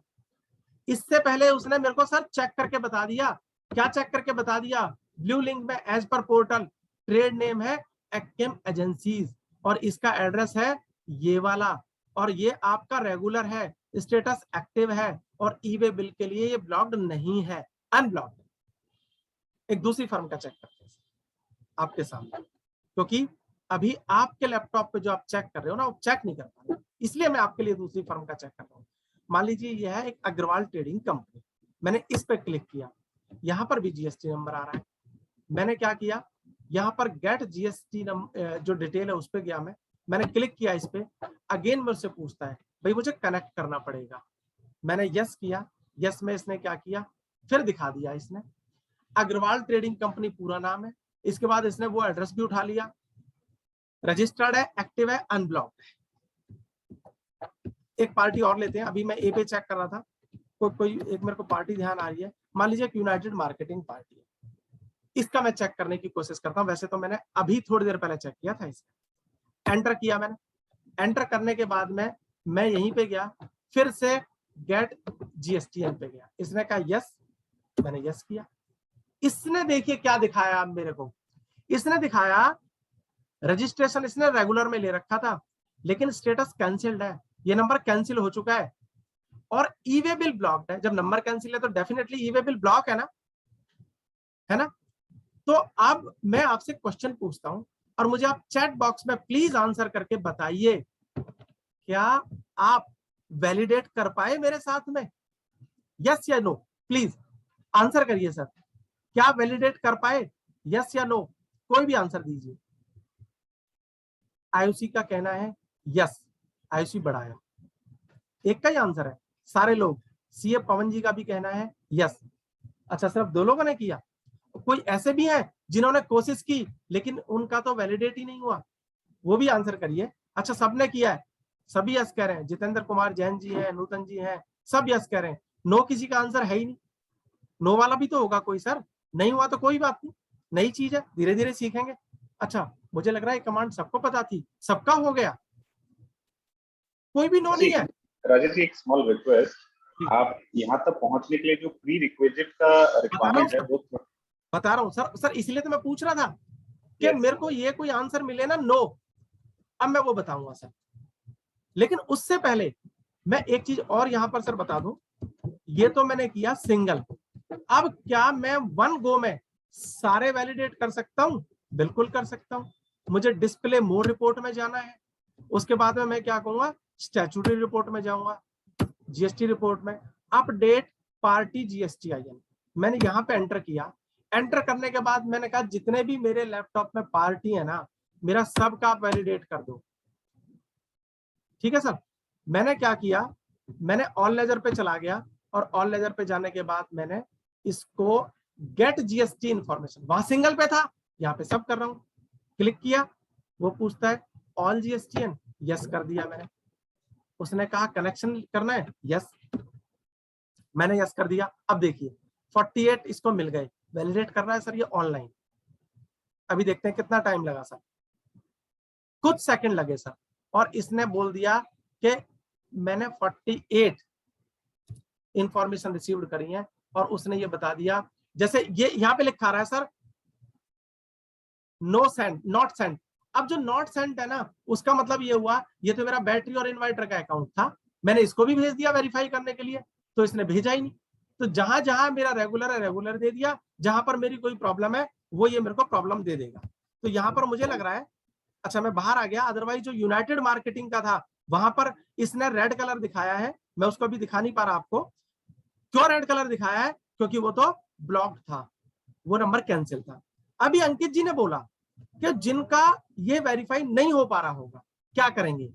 अब उसके लिए प्री रिक्विजिट क्या है, आपको करना क्या है, आपको सर करना यह है, आपने अपना ई वे बिल का एक यूजर आईडी और पासवर्ड बना रखा है, जिससे आप ऑनलाइन वेरीफाई करते हैं। लेकिन जब आप टैली यूज करके ये वेरीफाई करना चाहेंगे, तो आपको जो पहले से ई वे बिल में यूजर आईडी पासवर्ड बना हुआ है उससे लॉगिन करके एक नया रजिस्ट्रेशन क्रिएट करना पड़ेगा। आप पहले जो प्रेजेंट में आपका यूजर आईडी पासवर्ड है ई वे बिल का, उससे आप लॉगिन करेंगे, लॉगिन करके होम पेज पे जाएंगे, वहां से आप रजिस्ट्रेशन पे जाएंगे। जब आप रजिस्ट्रेशन पे जाएंगे तो वो आपसे जीएसपी सिलेक्ट करने को कहता है। जीएसपी वहां पे लिस्ट दे रखी है, और आपको जो जीएसपी सिलेक्ट करना है ना, वो जीएसपी आपको सिलेक्ट करना है टैली इंडिया प्राइवेट लिमिटेड या टैली लिमिटेड, जो भी लिखा है वहां पे, वो मतलब टैली कंपनी को सिलेक्ट करना है। अगर आपने टैली के अलावा कोई दूसरी कंपनी सिलेक्ट कर ली, तो फिर टैली से आप ये जो कमांड मैंने आपको बताई, आप ये वेरीफाई नहीं कर पाए। आपको वहां पे एज ए जीएसपी टैली को सिलेक्ट करना है। टैली को जब आप सिलेक्ट करेंगे तो वो ओटीपी एक प्रोसेस होती है, ओटीपी की प्रोसेस होगी, ओटीपी आएगा, ये जानने के लिए यस आप ही रियल यूजर है ना उसके। जब आप ओके कर देंगे, ओटीपी डाल देंगे, तो वो आपको क्या करेगा, वो कहेगा कि आपको एक यूजर आईडी क्रिएट करना है, एक पासवर्ड क्रिएट करना है। क्यों क्रिएट करना है? क्योंकि आपने टैली में डालना है। जब आप यूजर आईडी क्रिएट करेंगे तो वो क्या करेगा, कुछ प्रीफिक्स देगा, कुछ कैरेक्टर देगा। वो कहेगा भाई जो यूजर आईडी है ना, उसके ये कैरेक्टर तो पहले ही बता रहा है खुद, और आपको 3 कैरेक्टर और ऐड करने हैं उसमें। कुछ प्रीफिक्स होंगे, वो प्री डिटरमिन्ड होंगे, और जो 3 कैरेक्टर उसके बाद आपने डालने हैं, वो आप ABCD XYZ full stop dotted star multi कुछ भी डाल सकते हो। वो आपका यूजर आईडी बन गया। वो आपसे कहेगा पासवर्ड भी पुट करो, पासवर्ड जो आप डाल दोगे वो आपका पासवर्ड बन जाएगा। जैसे ही वो आपका पासवर्ड बना, आपका एग्जिट का ऑप्शन दे देगा, आप एग्जिट कर जाइए। एग्जिट करने के बाद में अब आप अपना टैली ओपन करेंगे। टैली ओपन करने के बाद में लेजर में जाएंगे, जैसे मैंने दिखाया आपको। जब आपको लेजर में जाना होगा, तो लेजर में जाने के बाद वो क्या करेगा, आप वहीं पे जाएंगे, मैं दिखा रहा हूं सर आपको, लेजर में गए, एक्केम एजेंसी में गए, जब आप इस पे क्लिक करेंगे ना गेट जीएसटीएन, तो वो क्या करेगा, आपसे यहाँ पर यूजर आईडी पासवर्ड पूछेगा पहले। तो जो यूजर आईडी और पासवर्ड आपने टैली के साथ में जनरेट किया था ना, वो आपको यहां डालना है। जैसे ही आपको यूजर आईडी पासवर्ड डाल देंगे तो वो यूजर आईडी पासवर्ड सर 6 घंटे तक के लिए वैलिड रहेगा। वैलिड का मतलब ये नहीं है कि वो जीएसटीएन की वेबसाइट पे एक्सपायर हो जाएगा। उसका मतलब ये है कि आप अगर 6 घंटे बाद दोबारा काम करोगे, किसी चीज को वैलिडेट करना चाहोगे, तो आपको दोबारा से यूजर आईडी पासवर्ड मांगेगा। तो यहां पर क्या हुआ, अभी तो इसलिए नहीं पूछ रहा क्योंकि मैंने इससे पहले कर लिया था, 6 घंटे तक वैलिड है, तो आप इस तरह से इसको वैलिडेट कर पाओगे। ये मैंने आपको क्या दिखाया, ये मैंने आपको जीएसटीएन का वैलिडेशन दिखाया। जब आप जीएसटीआर 1 बनाएंगे ना और आपको जीएसटीएन में कोई प्रॉब्लम आ गई, आपको किसी वेबसाइट पे जाने की रिक्वायरमेंट नहीं है, आपको कोई दूसरा सॉफ्टवेयर लेने की रिक्वायरमेंट नहीं है, आप 1 गो में ही सभी पार्टीज का जीएसटीएन वैलिडेट कर सकते हैं। ये तो बात रही वैलिडेशन की। अब मैं आपके साथ बात करता हूं एचएसएन के वैलिडेशन की, क्योंकि एचएसएन में तो बड़ी गलतियां होती है ना। हम क्या करते हैं, हम यही तो करते हैं, परचेज पे देख लो ना क्या लग के आया है, वही सेल पे लगा दो। बहुत कम ऐसे केसेस होते हैं जब हमारे सामने ये क्वेश्चन आता है कि एग्जैक्टली एचएसएन कोड होना क्या चाहिए। अब मैंने एचएसएन कोड अपने टैली में डाल रखे हैं और डिस्क्रिप्शन भी डाल रखी है। जीएसटीआर 1 हम इससे बनाते हैं, जीएसटीआर 3 भी हम इससे बनाते हैं।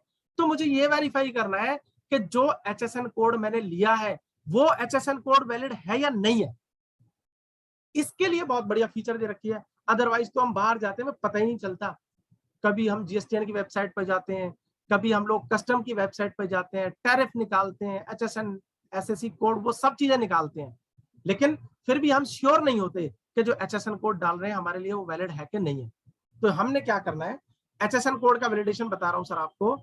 हम क्या करेंगे, यहां पर डिस्प्ले मोर रिपोर्ट में जाएंगे, उसके बाद में स्टैट्यूटरी रिपोर्ट में जाएंगे, जीएसटी रिपोर्ट में गए, जीएसटी रिपोर्ट में जाने के बाद में जीएसटी रेट सेटअप दिया हुआ है, मैंने एंटर किया, जीएसटी रिपोर्ट सेटअप दे रखा है।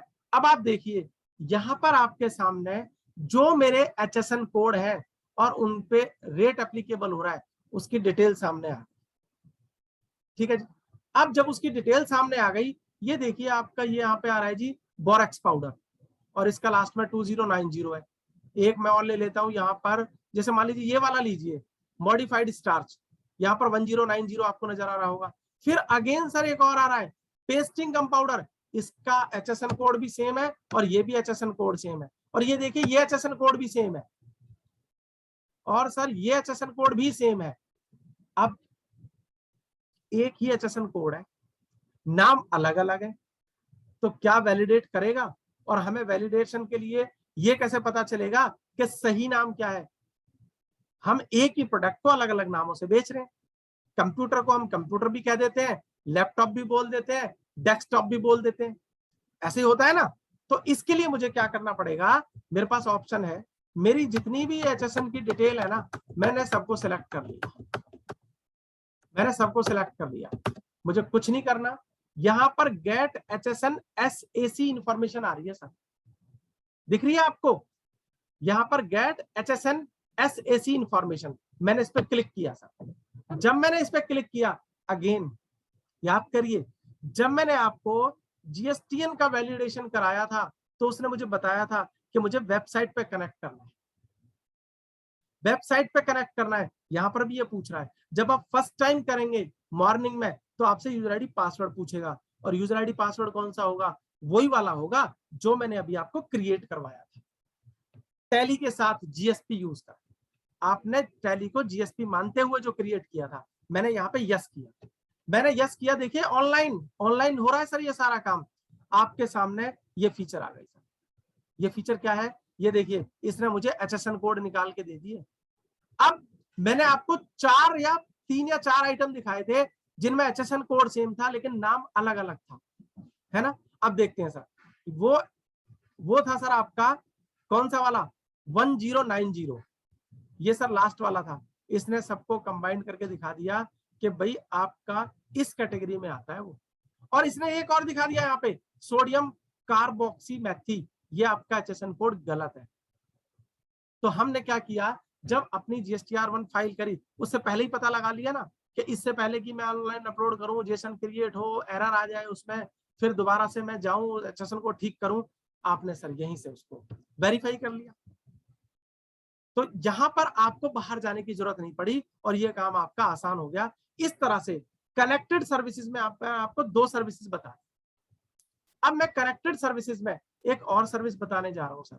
2 इंपॉर्टेंट सर्विसेज है अभी आपकी, ई इनवॉइस की, ई वे बिल की, उनको अभी बाद में लूंगा।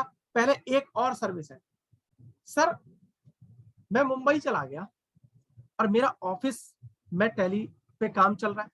अब मान लीजिए मुझे अचानक से मुंबई में गया और मुझे कोई रिपोर्ट व्यू करनी है, मुझे रिपोर्ट देखनी है, या कोई टैक्स पेयर है, वो जरूरी नहीं है कि अपने ऑफिस में हमेशा ही बैठे, वो भी मुंबई चला गया, लेकिन उसको कहीं से कोई लेजर अकाउंट देखना है और कोई रिपोर्ट मेल करनी है किसी को, या किसी लेजर अकाउंट में कोई डिफरेंस आ रहा है, पार्टी कुछ कह रही है, वो रिकंसिलिएशन के लिए गया, तो वहां पर उसको वो रिपोर्ट कैसे मिल सकती है? इसके लिए टैली ने क्या है, फीचर दे रखी है। इसके लिए मुझे जाना पड़ेगा कहां पर, अपने टैली सॉल्यूशन की वेबसाइट पे। मैं अभी आपको, क्योंकि मैं इस पर लाइव नहीं कर सकता, मैं आपको डेमो वर्जन दिखा रहा हूं। आपको सर क्या करना पड़ेगा, यहां पर टैली सॉल्यूशन की वेबसाइट पे गए और यहां पर एक फीचर है इसमें, anywhere any time secure access. मैं डेमो दिखा रहा हूं सर आपको। आपने क्लिक किया, क्लिक करने के बाद वो ये पूछता है भाई पहले आपको लॉगिन करना है। मैंने लॉगिन कर लिया। लॉगिन करने के बाद में ये आपके सामने, जैसे ही मैंने लॉगिन किया, अब उसने मुझे ऑप्शन दिया कि भाई आपके टेली जो डेटा है ना, उसमें ये 3 कंपनियां हैं, 4 भी हो सकती है, 5 भी हो सकती है, 10 भी हो सकती है, 20 भी हो सकती है, ठीक है, ये 3 कंपनियां हैं। अब मान लीजिए मैं पहली वाली कंपनी का डेटा चेक करना चाहता हूं, ये मेरा कनेक्टेड है, जो मेरे को ये रिपोर्ट नजर आ रही है, रिपोर्ट में व्यू कर पा रहा हूं, ये मैं ऑनलाइन कर रहा हूं। मैंने क्या किया, ये मैन्युफैक्चरिंग कंपनी पे गया, मैंने क्लिक किया। जैसे ही मैंने क्लिक किया, मेरे सामने उसने रिपोर्ट खोल दी सर। ये कौन कौन सी रिपोर्ट है, मान लीजिए मुझे देखनी है बैलेंस शीट। मैंने बैलेंस शीट पे एंटर कर दिया सर, ये बैलेंस शीट सामने आ गई। मैं इस बैलेंस शीट को पीडीएफ में कन्वर्ट कर सकता हूं, एक्सेल में डाउनलोड करके अपना यूज कर सकता हूं। मैं ऑफिस में नहीं हूं, मैं बाहर बैठा। अब मान लीजिए मुझे तो प्लांट एंड मशीनरी की डिटेल देखनी है, मैंने एंटर किया, ये प्लांट एंड मशीनरी का लेजर अकाउंट आ गया सर। इसके बाद सर मैंने क्या किया, मैंने किसी दूसरे लेजर में मुझे जाना है, मैंने दूसरे लेजर में क्या है, मैं दूसरे उसमें चला जाता हूं अकाउंट में। मान लीजिए मुझे जाना है प्रॉफिट एंड लॉस में, मैंने एंटर किया सर, ये मेरा प्रॉफिट एंड लॉस खुल गया। अब मान लीजिए मुझे सेल देखनी है, मैंने यहाँ पे एंटर कर दिया सर, ये आपके सामने सेल आ गई। है ना बढ़िया फीचर सर? आप अपने मोबाइल पे इसको एक्सेस कर पाएंगे। कनेक्टेड सर्विस है ये, जो मैं आपको कनेक्टेड सर्विसेज बता रहा हूं, इसमें आपको नेट की रिक्वायरमेंट रहेगी, उसके बिना आप कनेक्ट नहीं कर पाएंगे। अब सर 2 और इंपॉर्टेंट फीचर हैं जो टैली प्राइम में आए हैं। एक तो आपका आया है ई इनवॉइस की प्रिपरेशन, क्योंकि हमें पता है 1 अप्रैल 2021 से 50 करोड़ रुपए से ऊपर वाली जितनी भी एग्रीगेट टर्नओवर की कंपनी है, जिनकी 17, 18, 18, 19, 19, 20 से 20, 21 तक 50 करोड़ किसी भी साल में क्रॉस कर गई है, ये इनवॉइस मैंडेटरी है। अब जब मैंने फर्स्ट टाइम ये इनवॉइस बनाया था ना मैनुअल, सर मुझे पूरा दिन लग गया था इनवॉइस बनाने में, लेकिन टैली प्राइम ने इतना बढ़िया फीचर दिया है सर, 1 या 2 सेकंड में आपका ई इनवॉइस बन जाता है। इसी तरह से आपका ई वे बिल भी सर 1 या 2 सेकंड में बन जाएगा। इसके लिए मैं अभी आपको ना एक दूसरी स्क्रीन शेयर कर रहा हूँ, 1 मिनट मेरे को इसको स्टॉप करना पड़ेगा। या अंकित जी आप एक बार बताना सर, ये मेरी स्लाइड व्यू हो रही है आपको? बिल्कुल सर, बिल्कुल बिल्कुल हो रही है।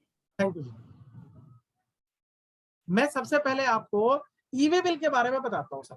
ई वे बिल का इतना बढ़िया इन्होंने फीचर दिया है ताकि आपको उसके बारे में क्लैरिटी आएगी कि मैनुअल में कितना टाइम लगता है, और जब आप टैली से बनाते हैं तो आपको टैली से सर कितना टाइम लगता है। मैं थियोरिटिकल पार्ट पे नहीं आऊंगा, क्योंकि ई वे बिल हमें मालूम है, महाराष्ट्र से मटेरियल चला, आपका बीच में कहीं पे वेरीफाई हो गया और डेस्टिनेशन में पहुंच गया। सारे हमें जितना भी लॉ है वो हमें पता है कि 1000 मोर देन अगर है और आपकी इंटरस्टेट सप्लाई है तो भी चाहिए, जॉब वर्क है, इंटरस्टेट सप्लाई है, आपको ई वे बिल की रिक्वायरमेंट है, कब कब नहीं है ये सारा हमें पता है। मैं आपको लाइव यहाँ पे लेके चल रहा हूँ सर।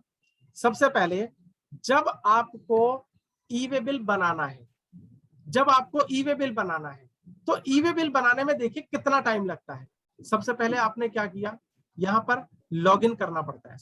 मैं पहले आपको ये इसलिए दिखा रहा हूं ताकि आपको ये पता लग जाए कि टैली की वजह से आपका कितना टाइम बच रहा है। आपने क्या किया, ई वे बिल के लिए लॉगिन कर लिया, आप ई वे बिल की वेबसाइट पे चले गए, वहां के बाद में आपको ई वे बिल जनरेट करना है। जब आप ई वे बिल जनरेट करेंगे तो जनरेट न्यू पे क्लिक करेंगे। इसके बाद में आपको क्या करना है, ये डिसाइड करना है भी आउटवर्ड सप्लाई या इनवर्ड सप्लाई। आउटवर्ड सप्लाई में उसके बाद में आपने और कोई रीजन नहीं डाला, सिर्फ आउटवर्ड सप्लाई आपकी हो गई। आपने यहाँ पे टैक्स इनवाइस सिलेक्ट कर लिया। टैक्स इनवाइस सिलेक्ट करने के बाद वो आपसे इनवाइस नंबर पूछता है। यहाँ पर मेरा इनवाइस नंबर है इन्वेस्ट 001, ये मैंने यहाँ पर इनवाइस नंबर डाल दिया। इनवाइस नंबर डालने के बाद वो कहता है बिल फ्रॉम, हमें पता है इंफॉर्मेशन हमें डालनी है। बिल फ्रॉम में मैंने इंफॉर्मेशन डाल दी। डिस्पैच फ्रॉम, डिस्पैच फ्रॉम जहां पे मेरा बिल फ्रॉम हो सकता है वहीं मेरा डिस्पैच फ्रॉम हो सकता है, और दूसरा स्पेस जो दूसरा प्लेस है वो भी मेरा हो सकता है।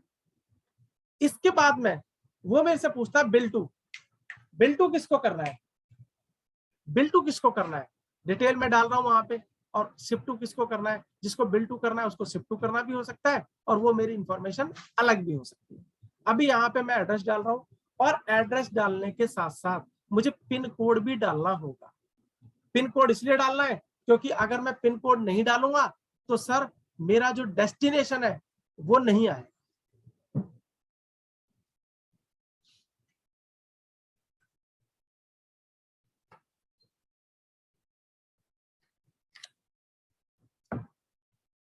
मैंने क्या किया सर, यहाँ पर देखिए आपके सामने ये ई वे बिल, अब तक ना ई वे बिल बनते बनते सर 2 मिनट हो चुके हैं, 2 मिनट हो चुके हैं सर। मैं इसलिए आपको ये ई वे बिल बना के दिखा रहा हूं ताकि आपको ये पता चले कि एक ई वे बिल बनने में कितना टाइम लगता है। अब मैंने क्या किया, यहां पर पिन कोड डाल दिया। पिन कोड डालने के बाद मुझे क्या करना है, पहले मैंने वो डाल दिया जहां पर बिल टू है, मैंने पिन कोड डाला। मैं इसको बिल्कुल आपको एक बार पूरा दिखा देता हूं। पिन कोड डाला, इसके बाद वो मेरे से पूछता है आइटम क्या है। आइटम मेरा एक लैपटॉप है जो मुझे सेल करना है, मैंने लैपटॉप यहाँ पे डाल दिया। उसके बाद उसने मेरे से डिस्क्रिप्शन लिया कि भाई कौन सा कंपनी का है, लेनोवो कंपनी का है। HSN कोड उसने पूछा मेरे से, वो डाल दिया। क्वांटिटी मेरी एक है वो मैंने डाल दिया। यूनिट मेरा पीसीज में है, नंबर में है, वो मैंने यहाँ पे डाल दिया। इसके बाद वो मेरे से वैल्यू पूछता है, वैल्यू मैंने जो मेरी 65,000 की है वो मैंने वैल्यू डाल दी। इसके बाद रेट आ गया जी आपके सामने। रेट मैंने, क्योंकि मेरा ये इंट्रास्टेट सप्लाई है, वो सिलेक्ट कर लिया मैंने। इसके बाद मैंने क्या किया सर, ट्रांसपोर्टर का नाम है, उसकी आईडी है, और जो व्हीकल का नंबर है वो मैंने डाल दिया यहाँ पे। वो मैं डाल रहा हूँ सर, यहाँ पे ट्रांसपोर्टर का नाम आ गया, ब्लू डॉट से मुझे भेजना है। इसके बाद मैंने ट्रांसपोर्टर की, यहाँ पे ये अपने आप आ गया। जैसे ही मैंने पिन कोड डाला मेरा किलोमीटर में अपने आप आ गया। इसके बाद में वो मेरे से पूछता है कैसे भेजना है, मैंने कहा जी रोड से भेजना है। व्हीकल टाइप रेगुलर, वो मेरे से व्हीकल नंबर पूछता है। अब ध्यान देना, जब व्हीकल नंबर डालते हैं ना तो व्हीकल नंबर से वो उसको वेरीफाई करता है। वेरीफाई करता है इस बात के लिए कि क्या ये व्हीकल नंबर सही है कि नहीं है। इसने जैसे ही डाला व्हीकल नंबर तो ये अभी मुझे वेरीफाई करके सॉरी, वो व्हीकल नंबर उसने वेरीफाई करके मुझे बता दिया कि भैया 2 व्हीलर का है। इसके बाद मैंने क्या किया, जो बिल्टी नंबर था या मेरा कंसाइनमेंट नोट नंबर था वो मैंने डाल दिया। डेट आ गई, ये मेरा इस तरह से अब मेरा तैयार हो गया, और ये मेरा प्रीव्यू अब मैं यहाँ पे देख पा रहा हूँ। ये मेरा ई वे बिल का प्रीव्यू हो गया, ये मेरा ई वे बिल बन गया। सर इस ई वे बिल को बनने में पता है कितना टाइम लगा है, पूरे 4 मिनट का टाइम लगा है, 4 मिनट का टाइम लगा है। अब मैं आपको जो दिखाना चाह रहा हूँ, अब आपको ई वे बिल जनरेट करना है टैली से। अब देखिए कितना सेकंड का टाइम लगता है।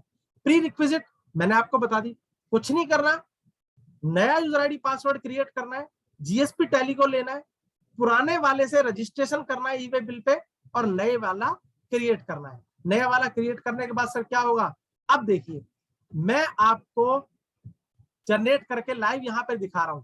मैंने क्या किया, पहले पार्टी सिलेक्ट करी, मैंने यहाँ पे पहले पार्टी सिलेक्ट करी कि मुझे कौन सी पार्टी के लिए ई वे बिल बनाना है। ठीक है, ये मैंने पार्टी का सिलेक्ट कर लिया। पार्टी सिलेक्ट करने के बाद में मैंने अपना सेल्स का लेजर सिलेक्ट कर लिया, फिर मैंने आइटम सिलेक्ट कर लिया।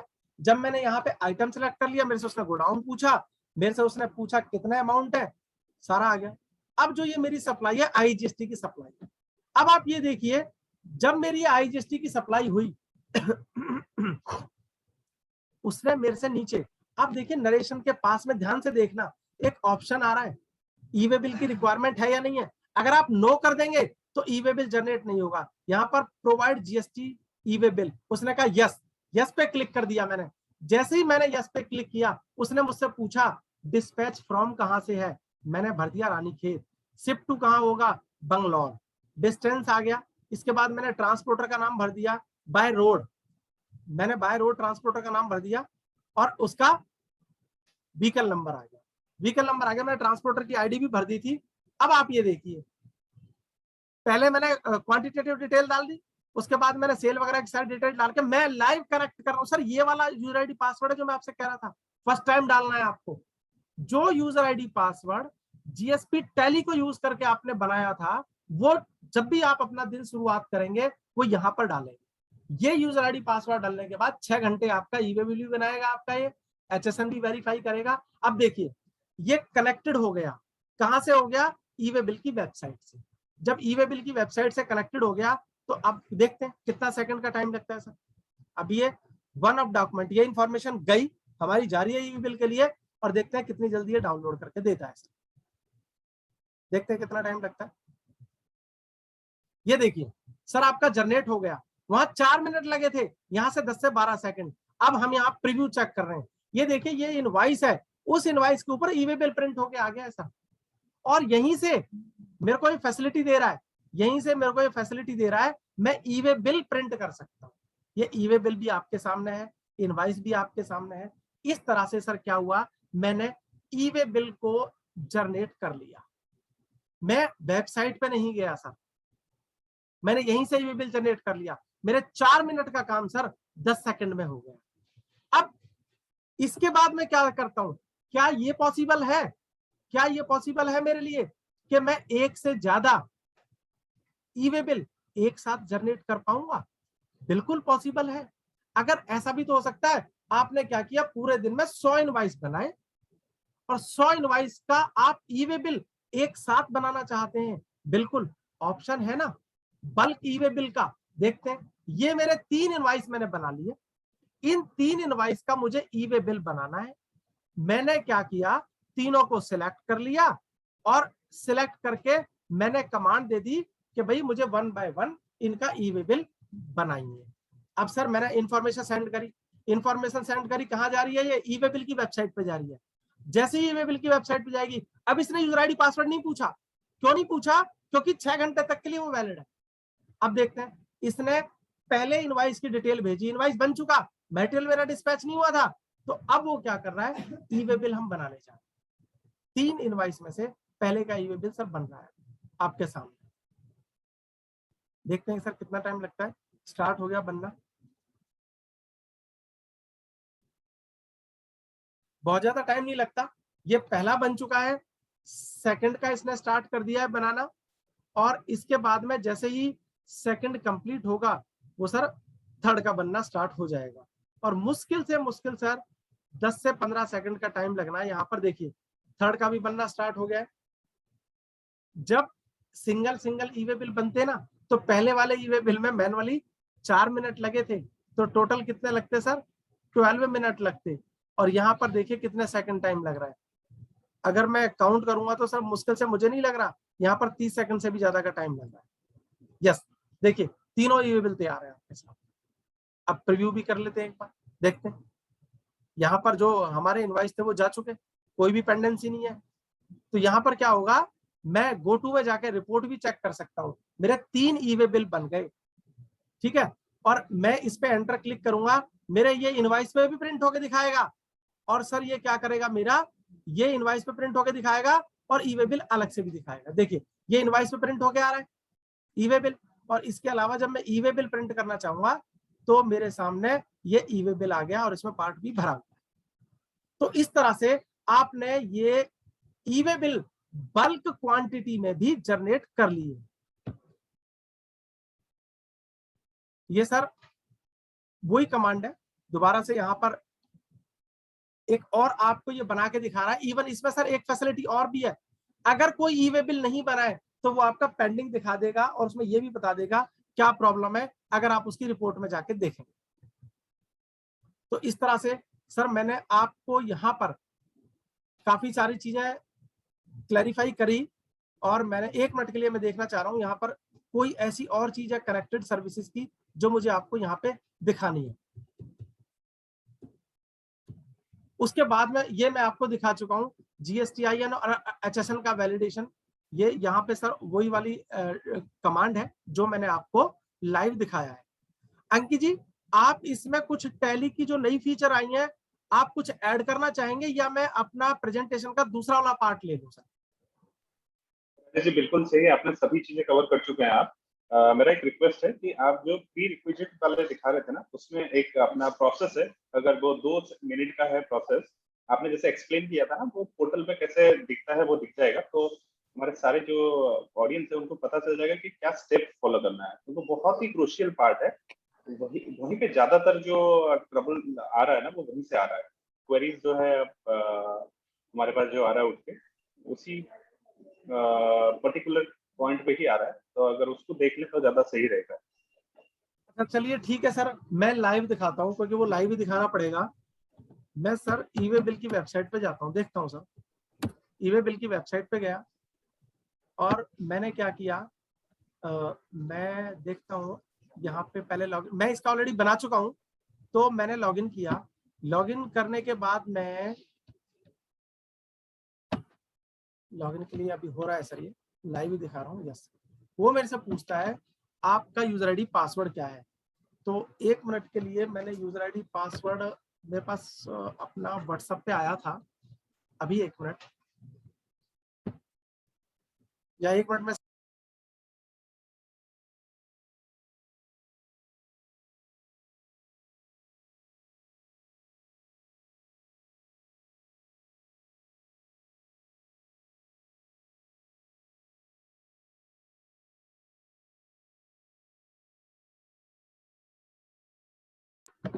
मैं सर कोशिश कर रहा हूँ, अभी देख रहा हूँ कि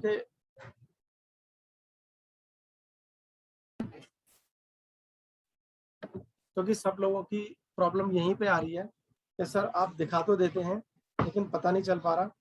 तो मैं 1 मिनट के लिए अपना अभी यहीं से देख रहा हूँ सर। यस, मेरे सामने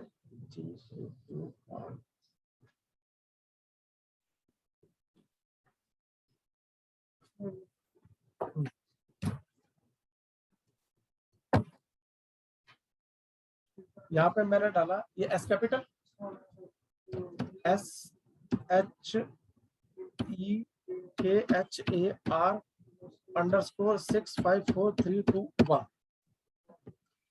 पासवर्ड यस कैपिटल SARKAR@001 और ये कैप्चा कोड है सर। ओहो, दोबारा से डालता हूँ सर इसको, SHEKHAR_65432 और ये इसका पासवर्ड है सर, मैंने डाला RKAR@001 और ये कैप्चा कोड में डालता हूँ सर 5E2HZ। देखता हूँ सर अगर पासवर्ड में गलती ना हो तो। इनवैलिड क्रेडिट एक दूसरा लेता हूँ सर, अब मेरा ये चलने लग गया है।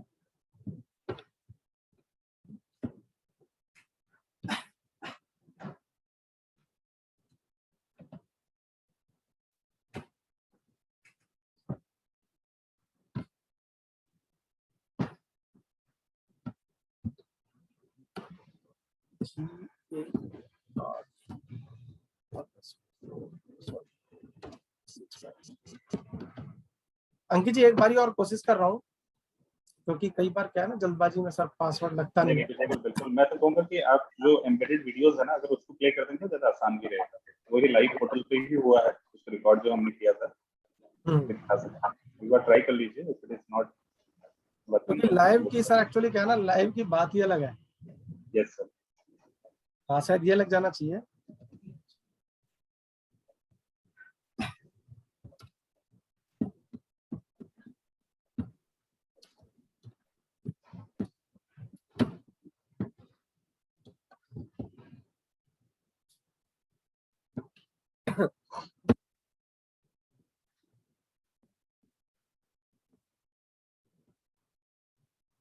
यस सर, ये लॉगिन हो गया। देखिए मैंने लॉगिन किया है ई-वे बिल पे, और यहाँ पर अगर आपको नया पासवर्ड अपडेट करना है तो कर दीजिए।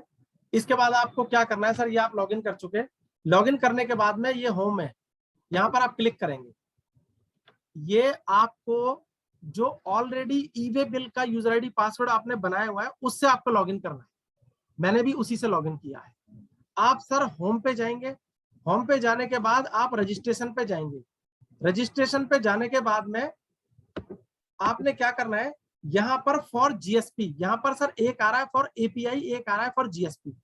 जीएसपी पे आप क्लिक करेंगे, फॉर जीएसपी पे। तो यहां पर वो क्या कर रहा है, आपसे सर एक ओटीपी पूछेगा।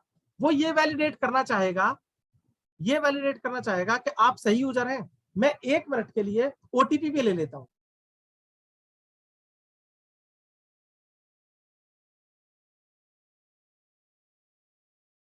सर मैंने क्या किया, यहां पर सेंड ओटीपी किया। सेंड ओटीपी है सर, अभी ओटीपी मेरे पास में आ रहा है।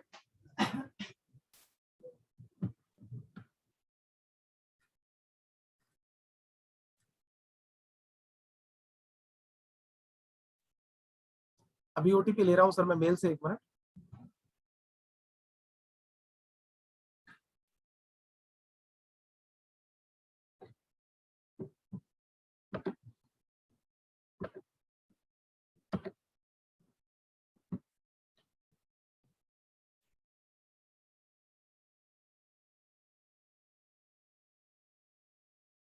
बता 558 यस, वेरीफाई ओटीपी। ये वेरीफाई हो गया सर। अब मुझे क्या करना है, ऐड न्यू पे जाना है। ऐड न्यू पे गया मैं, तो वो मुझसे पूछता है यहां पर कि आपके सामने ना इतने सारे जीएसपी की लिस्ट है। हमें क्या ढूंढना है, मैंने बताया था आपको, टैली। ये टैली इंडिया प्राइवेट लिमिटेड पे आपने क्लिक करना है। टैली इंडिया प्राइवेट लिमिटेड पे आप क्लिक करेंगे तो ये मैंने कहा ना प्रीफिक्स ऑलरेडी है, और सफिक्स आपको ऐड कर, आप 1 2 3 लिख सकते हैं, आप XCYZ BD कुछ भी, जयपुर नागपुर कुछ भी लिख सकते हैं, लेकिन कैरेक्टर 3 होंगे। आपने डाल दिया यहाँ पर, फिर आपको री एंटर करने के लिए कह रहा है।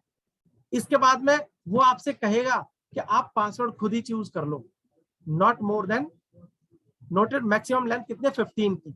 आपने क्या किया, पासवर्ड को री एंटर किया, और जैसे ही आप ऐड करेंगे ना, जैसे ही आप ऐड करेंगे तो सर आपका टैली जीएसपी के साथ में यूजर आईडी और पासवर्ड क्रिएट हो जाएगा। अब जो ये वाला यूजर आईडी पासवर्ड और क्रिएट हुआ है ना, ये आपको जब टैली में आप वैलिडेट करेंगे एचएसएन कोड, आप जीएसटीएन को वेरीफाई करेंगे, आप ई-वे बिल को ई-वे बिल बनाएंगे, तो आपको ये वाला डालना पड़ेगा। अब आपके पास में 2 यूजर आईडी पासवर्ड हो जाएंगे ई-वे बिल के लिए। एक वो जो आप ऑलरेडी क्रिएट कर चुके हैं, अगर मान लीजिए वो यूजर आईडी पहले से ही टैली के साथ है तो कोई दिक्कत ही नहीं है, लेकिन अगर पहले से टैली के साथ नहीं है तो आपके टैली के साथ वो आपको क्रिएट करना पड़ेगा। तो मैंने क्या किया, यहाँ पर व्यू में गया। व्यू में गया ना, तो जैसे ही मैं वहां से एग्जिट करूंगा, मतलब मैं एंटर करूंगा, तो मेरे को ये नजर आ जाएगा कि मेरा जीएसटी कौन है। यहाँ पर जीएसटी आईएन ये है, यूजर आईडी ये है, स्टेटस एक्टिव है, रजिस्टर्ड बाय किसने किया है, और ये आपका रजिस्ट्रेशन की डेट है। ये क्या है सर, देखिए 5 सितंबर आ रही है, ये मैंने कल ही रजिस्टर्ड किया था, परसों सॉरी। मेरा एक और प्रोग्राम था किसी और ब्रांच में, तो मैंने यहाँ पर उसको 5 सितंबर को रजिस्टर्ड किया। तो अंकित जी मुझे लग रहा है ये जो पूरा प्रोसेस है ये मैंने बता दिया। या आप कुछ ऐड बिल्कुल करना? नहीं नहीं, बिल्कुल अजय जी, यहीं पे सबसे ज्यादा जो प्रॉब्लम है यही आ रहा है। तो मुझे जो यही कहना था कि आप यही जो प्रोसेस बताया राजेश जी, ये बहुत ही सिंपल प्रोसेस है। कुछ स्ट्रगल हो रहा है तो मैंने कहा कि इसको थोड़ा सा दोबारा स्ट्रेस आउट करके डिटेल में दिखा दिया जाए, सो दैट जो बेसिक कॉन्फ़िगरेशन है वो अगर सही हो जाएगा और एक ही बार करना है।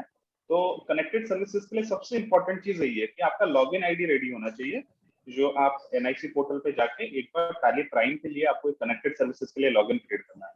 Once it is ready, then आप एचएसएन वैलिडेट कीजिए, जीएसटीएन वैलिडेट कीजिए, ई पे बिल बनाइए, वही लॉगिन आपका कंटिन्यूअसली हर काम के लिए यूज होने वाला है। That's it. बिल्कुल सर। कंटिन्यू। यस। एक्चुअली मैंने देखा कि कई लोगों को ना पता नहीं है इस चीज का, तो वो क्या कर रहे हैं, कल परसों मेरा प्रोग्राम था तो वहां पर उन्होंने यही किया कि सर आप जो काम कर रहे हो ना हमारे लैपटॉप पे तो वो हो ही नहीं रहा। जब मैंने उनको बताया आपको यूजर आईडी पासवर्ड डालना है, उन्होंने कहा यस सर हमने यूजर आईडी पासवर्ड डाला हुआ है। लेकिन उन्होंने क्या किया, वो टैली इंडिया प्राइवेट लिमिटेड के साथ में अपने यूजर आईडी पासवर्ड को कॉन्फ़िगर नहीं कर रखा था। उन्होंने टैली को एज ए जीएसपी नहीं यूज कर रखा था। तो मैं अंकित जी अभी अपने पास में आधा घंटे का टाइम और है, और मैं जो दूसरा मेरा पार्ट है प्रेजेंटेशन का वो भी स्टार्ट कर रहा हूँ सर।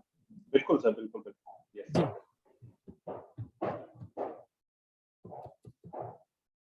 मैं अब इसके लिए कोई भी फर्म ले सकता हूँ। मान लीजिए मेरा ये एक और है, दूसरी फर्म है मेरी, ये मैंने यहाँ पे फर्म ले ली। सर देखिए आपको पता है कि फाइनेंशियल ईयर 2021 में अब ऑडिटर को साइन की रिक्वायरमेंट नहीं है, सर्टिफाई नहीं करना जीएसटीआर 9C को। ठीक है जी। अब जो टैक्स पेयर है वो खुद ही सर्टिफाई करेगा, और वैसे तो कोई चेंज आया नहीं है। जहां पर aggregate turnover preceding financial year में 2 करोड़ रुपए तक है, वहां पर 9 ऑप्शनल है, 2 करोड़ से 5 करोड़ के बीच में है वहां पर 9 मैंडेटरी है, और 5 करोड़ से ऊपर है 9 और 9C दोनों मैंडेटरी है। ऐसा ही है ना? बिल्कुल ऐसा ही है। तो अभी तक हम क्या करते हैं, जब 9 और 9C बनाते हैं तो हम क्या करते हैं, पहले एक वेट करते हैं इस बात की कि समराइज 9C आ जाए जीएसटी पोर्टल पे, जीएसटीआर 3B कंसोलिडेटेड आ जाए, जीएसटीआर 1 कंसोलिडेटेड आ जाए। हम इस बात का इंतजार करते रहते हैं। अब दे दी जीएसटी वालों ने, जीएसटीआर 1 भी दे दी, जीएसटीआर 3B भी दे दी, और जीएसटीआर 9 भी आ गई। अब कोई बात नहीं, एज ए ऑडिटर अगर मुझे सर्टिफाई नहीं करना तो इसका मतलब ये थोड़ी है कि टैक्स पेयर खुद ही काम कर लेगा। काम तो टैक्स प्रोफेशनल्स को ही करना है ना, जो जीएसटी ऑडिटर्स हैं। ऑडिटर ना कहूं मैं उनको, अगर कंसल्टेंट कह दूं या टैक्स प्रोफेशनल कह दूं तो अब ज्यादा बेटर है, क्योंकि ऑडिट तो उनको करना नहीं है, तो काम तो हमें ही करना पड़ेगा। अब इसके लिए हम क्या करते हैं सर, जो मैं करता हूं मैं वो बता रहा हूं, पिछले 3 साल से जो मैं फॉलो कर रहा हूं, और मैं इस बात से सेटिस्फाई अपने आप को कर पाता हूं कि मेरी एक्यूरेसी सर 99.99% है काम करने की। मतलब कि अगर कोई अनइंटेंशनली मिस्टेक हो जाए ना, वो तो आपसे भी हो सकती है, मुझसे भी हो सकती है, लेकिन ऐसी कोई गलती कम से कम नहीं होगी जहां पर मुझे कोई इनएलिजिबल आईटीसी नहीं लेना चाहिए था, मैंने ले लिया। मेरे से कोई ऐसी गलती नहीं होगी कि जहां पर मेरी इंटर स्टेट सप्लाई थी मैंने इंट्रा स्टेट दिखा दी, जहां पर मेरा कोई परचेज पे आईटीसी नहीं बनता था और मैंने गलती से ले लिया। मैं आपको यह एश्योरेंस दे रहा हूं, जो मैं कर रहा हूं मैं वो शेयर कर रहा हूं आपके साथ में, और आपको 99.99% एक्यूरेसी मिलेगी। ऑडिट आपको फिर भी करनी है। आपको ऑडिट के लिए क्या करना है, आईएसडी प्रोविजन एप्लीकेबल हो सकते हैं, मान लीजिए नंबर है आपका, क्रॉस चार्ज का प्रोविजन एप्लीकेबल हो सकता है आपका, rule number 28 related party transaction में वैल्यूएशन का आपका कोई इशू आ सकता है, आपका मान लीजिए कोई रिफंड है, आपका कोई पेनल्टी है, उनका इशू आ सकता है। तो वो तो एज ए ऑडिटर हमें वेरीफाई करने ही करने हैं। लेकिन मैं जहां तक डाटा की एक्यूरेसी की बात कर रहा हूं और ब्लॉक क्रेडिट की बात कर रहा हूं सर, वहां पर एक आपको सेटिस्फेक्शन मिलेगी, मैं जो काम कर रहा हूं उस तरीके से अगर आप काम करेंगे। हम क्या करते हैं, हमें जब भी एक सिंपल मान लीजिए कोई 5 करोड़ 2 करोड़ 10 करोड़ रुपए की कंपनी का टर्नओवर, हमें क्या करना होता है, हम सबसे पहले क्या देखते हैं भाई, जीएसटीआर 1 निकाल लिया, जीएसटीआर 3 भी निकाल लिया, और कंसोलिडेटेड जीएसटीआर 9 निकाल लिया। उधर मैंने बैलेंस शीट बना ली। जब मैंने बैलेंस शीट बना ली तो मैंने देखा कि मेरी बैलेंस शीट में तो 11 करोड़ रुपए की टर्नओवर आ रही है, और मेरी जो 9 है उसमें 11 करोड़ 10 लाख रुपए की आ रही है, या 10 करोड़ 99 लाख की आ रही है। डिफरेंस आ जाएगा। तो मैं क्या करूंगा, मैं ये देखूंगा कि भाई जो जीएसटीआर 9 में डेट आ रहा है वो कहां से आ रहा है, सब जीएसटीआर 1 से उठ के आ रहा है। फिर मैं 1 को चेक करूंगा, फिर मैं क्या करता हूं, मैं जीएसटीआर 3 भी को चेक करता हूं, फिर मैं क्या करता हूं, लास्ट ईयर की कौन सी ट्रांजेक्शन थी वो सारी देखता हूं। ऐसे ही करता हूं ना मैं। और अल्टीमेट मैं कोशिश करता हूं ट्रायल एंड एरर मेथड से, ध्यान देना, ट्रायल एंड एरर मेथड से मैं कोशिश करता हूं कि मैं दोनों को किसी तरह से मैच करा,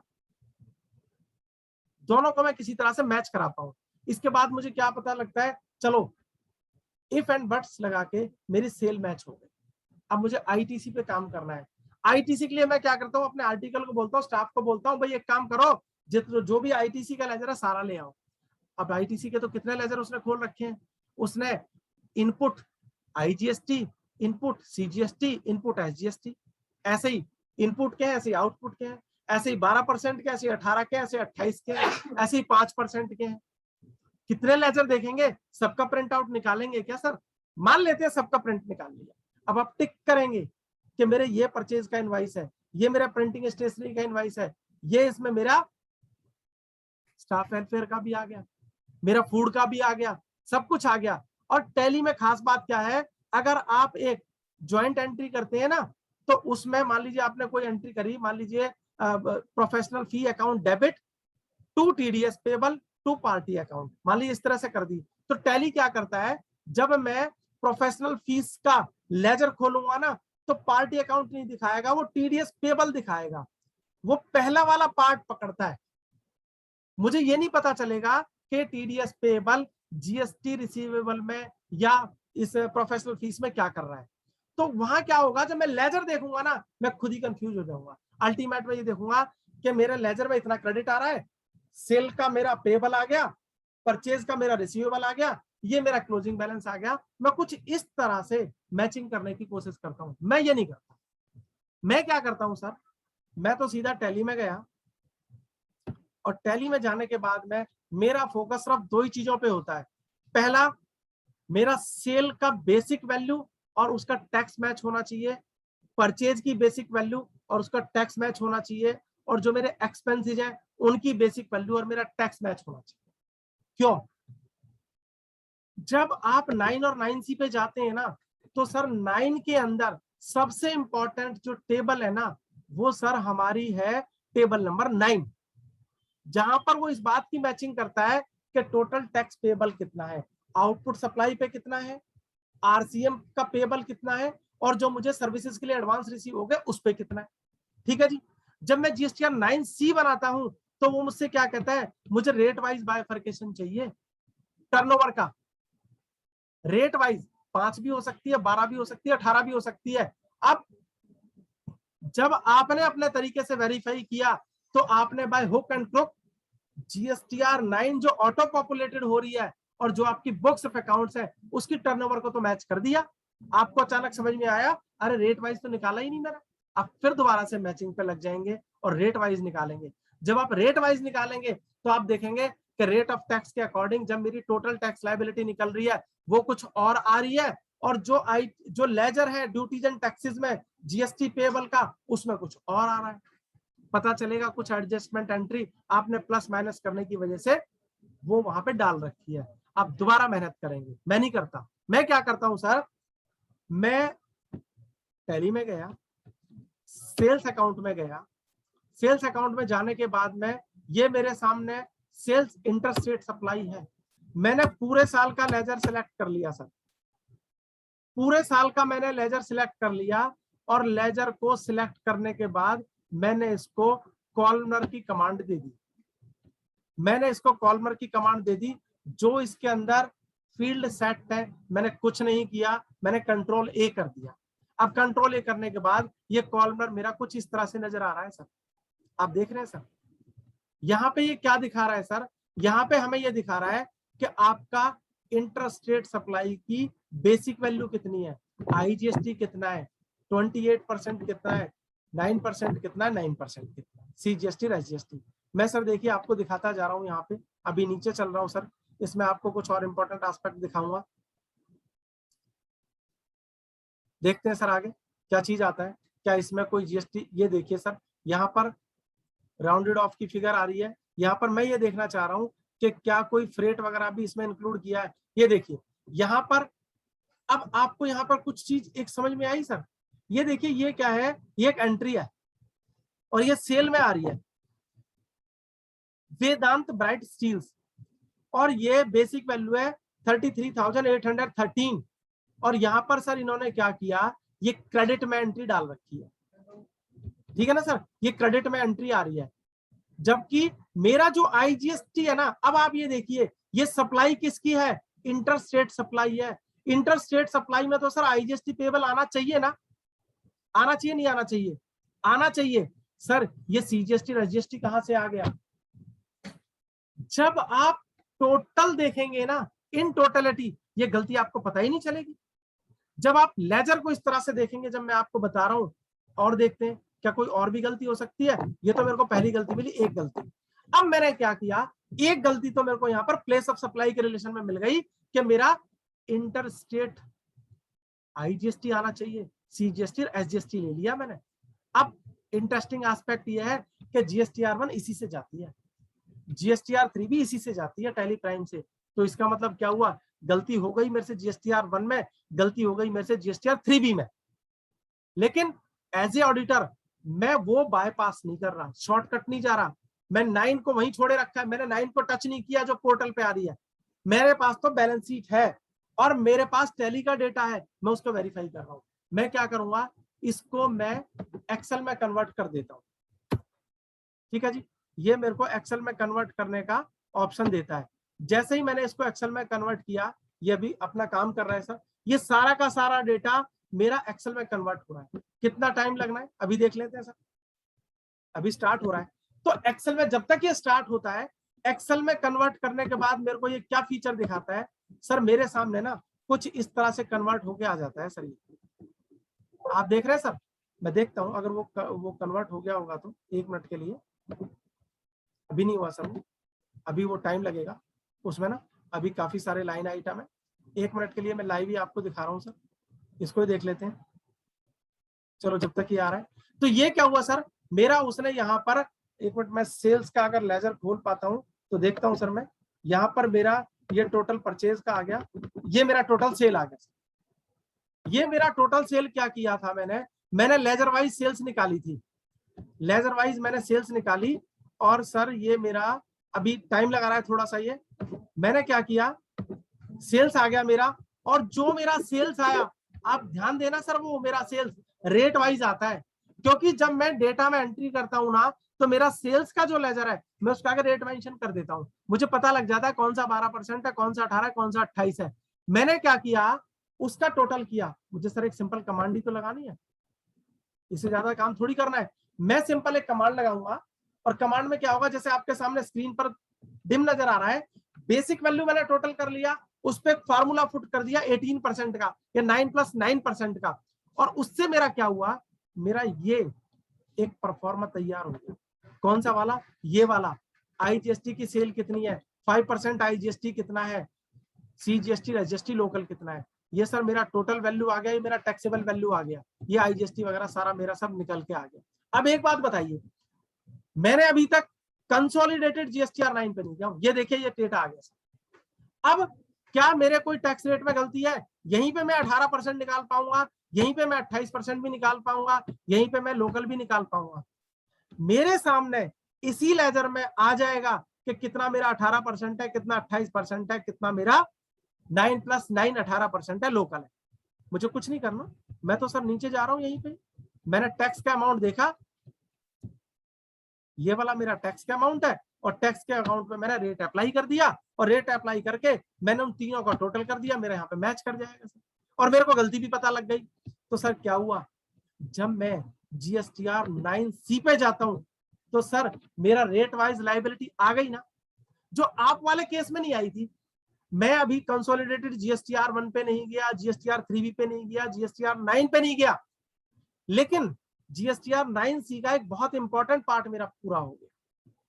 क्या पार्ट पूरा हो गया, मैंने रेट वाइज बेसिक वैल्यू निकाल ली, और मैंने रेट वाइज टैक्स भी निकाल लिया। जब मैंने रेट वाइज बेसिक वैल्यू निकाल ली, रेट वाइज मैंने टोटल अमाउंट निकाल लिया, तो सर मेरा आउटपुट सप्लाई पे कितना टैक्स पेएबल है ये मैं निकाल लूंगा ना, ये मैं निकाल लूंगा, तो क्या मुझे इसके लिए ड्यूटीज एंड टैक्सेस का लेजर देखने की जरूरत है? बिल्कुल भी नहीं है। सर वहां पर क्या गलती हो रही है मुझे मतलब नहीं है, मैं तो इंडिपेंडेंट ऑडिट कर रहा हूं। वो कहते हैं जी मेरी बुक्स का एक्सेस ही नहीं है, मैंने तो आपको ये 9 आपको बैलेंस शीट दे दी और आप मेरा डेटा इस तरह से एक्सेस कर सकते हो, इससे ज्यादा नहीं कर सकते। मैंने उसको लेजर में कन्वर्ट किया, कन्वर्ट करके मैंने रेट वाइज लाइबिलिटी निकाल ली और उसी रेट वाइज लाइबिलिटी और बेसिक वैल्यू के अकॉर्डिंग मेरी जीएसटीआर 9 की टेबल नंबर 9 का पेबल भी तो आ गया ना, आया कि नहीं आया आप ये बताइए यस नो करके। बिल्कुल आ गया सर। सर मैंने यहां पर अभी सिस्टम से ही निकाल दिया। ये तो बात हुई आउटपुट की, और मैं आपको ये एश्योरेंस दे रहा हूं सर, जो आप ये डेटा निकालेंगे ना आपको एक सेटिस्फेक्शन मिलेगा इस बात का कि बिल्कुल सही डेटा निकल के आ रहा है और आपने आउटपुट को 100% वेरीफाई कर लिया। इस काम में सर आपको मुश्किल से मुश्किल 20 से 25 मिनट लगने हैं। पहली बार आप करेंगे, उसके बाद आप अपने आर्टिकल को दे देंगे, भाई एक्सेल में कन्वर्ट करो। एक्सेल में कन्वर्ट करने के बाद में सिंपल एक फार्मूला पुट करना है आपने। क्या फार्मूला पुट करना है? रेट भी वेरीफाई करने के लिए। वो भी गलती बता देता हूं सर मैं। यहां पर मैंने क्या किया, ये मेरी बेसिक वैल्यू थी, बेसिक वैल्यू पे मैंने 18% फार्मूला अप्लाई कर दिया, ठीक है। और चाहूं तो मैं इसी में भी कर सकता हूं। मैंने क्या किया, दिस माइनस दिस, मैंने इसको माइनस कर दिया, ठीक है सर, मैंने इसको माइनस कर दिया। अब मैंने क्या किया, इसके साथ साथ मैंने क्या किया, अब इस सबको वेरीफाई करने की कोशिश की कि जो मेरी ये कैलकुलेशन है क्या वो ठीक है या गलत है। मैं देख लेता हूं सर, अभी देखिए मैं नीचे आपके साथ जा रहा हूं, सारा कैलकुलेशन अभी आपके सामने आ जाएगा। मैंने क्या किया, यहाँ पे गया और जाने के बाद में जो मेरा लास्ट लाइन आइटम है वहां तक मुझे जाना पड़ेगा, और मैंने यहाँ पे सर एंटर कर दिया।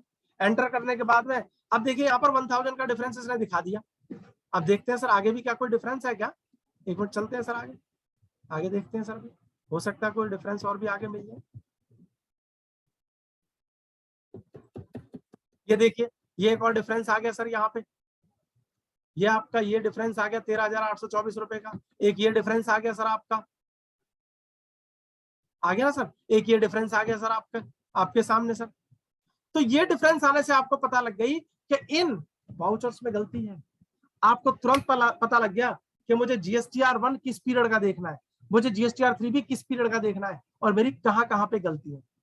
आपने यही रेट अप्लाई कर दिया, यही बेसिक वैल्यू ले ली, और ये आपने अपनी एक एक्सेल सीट इस तरह से तैयार कर दी। जब आपने ये एक्सेल सीट तैयार कर दी तो जीएसटीआर 9C की टेबल नंबर 9 और जीएसटीआर 9 की टेबल नंबर 9 दोनों आपके लिए तैयार। ये मैंने आपको आउटपुट का क्लियर कर दिया। अब इनपुट की बात कर लेते हैं सर थोड़ा सा। इनपुट में तो मैं क्या करता हूं, इनपुट में मैं सबसे पहले तो जो 9 के अंदर टेबल नंबर 8A आ रही है उसको वेरीफाई करता हूं, उसको मैचिंग करता हूं कहां से, जीएसटीआर 3B से मैचिंग करता हूं, उसको मैं 2A से मैचिंग करता हूं, 2B से मैचिंग करता हूं। सर मैं ये कहता हूं भूल जाइए, मत मैच करिए उससे, लेजर भी मत देखिए सर।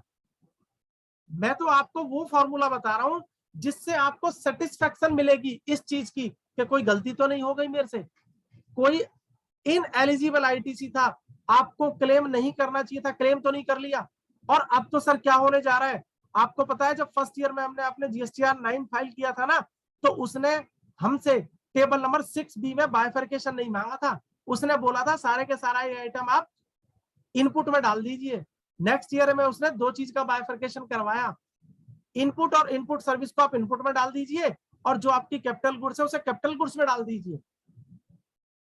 अब वो क्या करेगा, वो आपको हो सकता है आने वाले टाइम में तीनों आइटम को अलग अलग देने के लिए बोले, इनपुट अलग, इनपुट सर्विस अलग और कैपिटल गुड्स अलग। अब मुझे आप ये बताइए, जब आप लेजर वेरीफाई करेंगे तो क्या ये तीनों आइटम आपके सामने आ जाएंगे? आप तो टैक्स पेयर को कहेंगे कि भाई बाइफरकेट करके दे दो मुझे। क्या वो डेटा 100% एक्यूरेट होगा?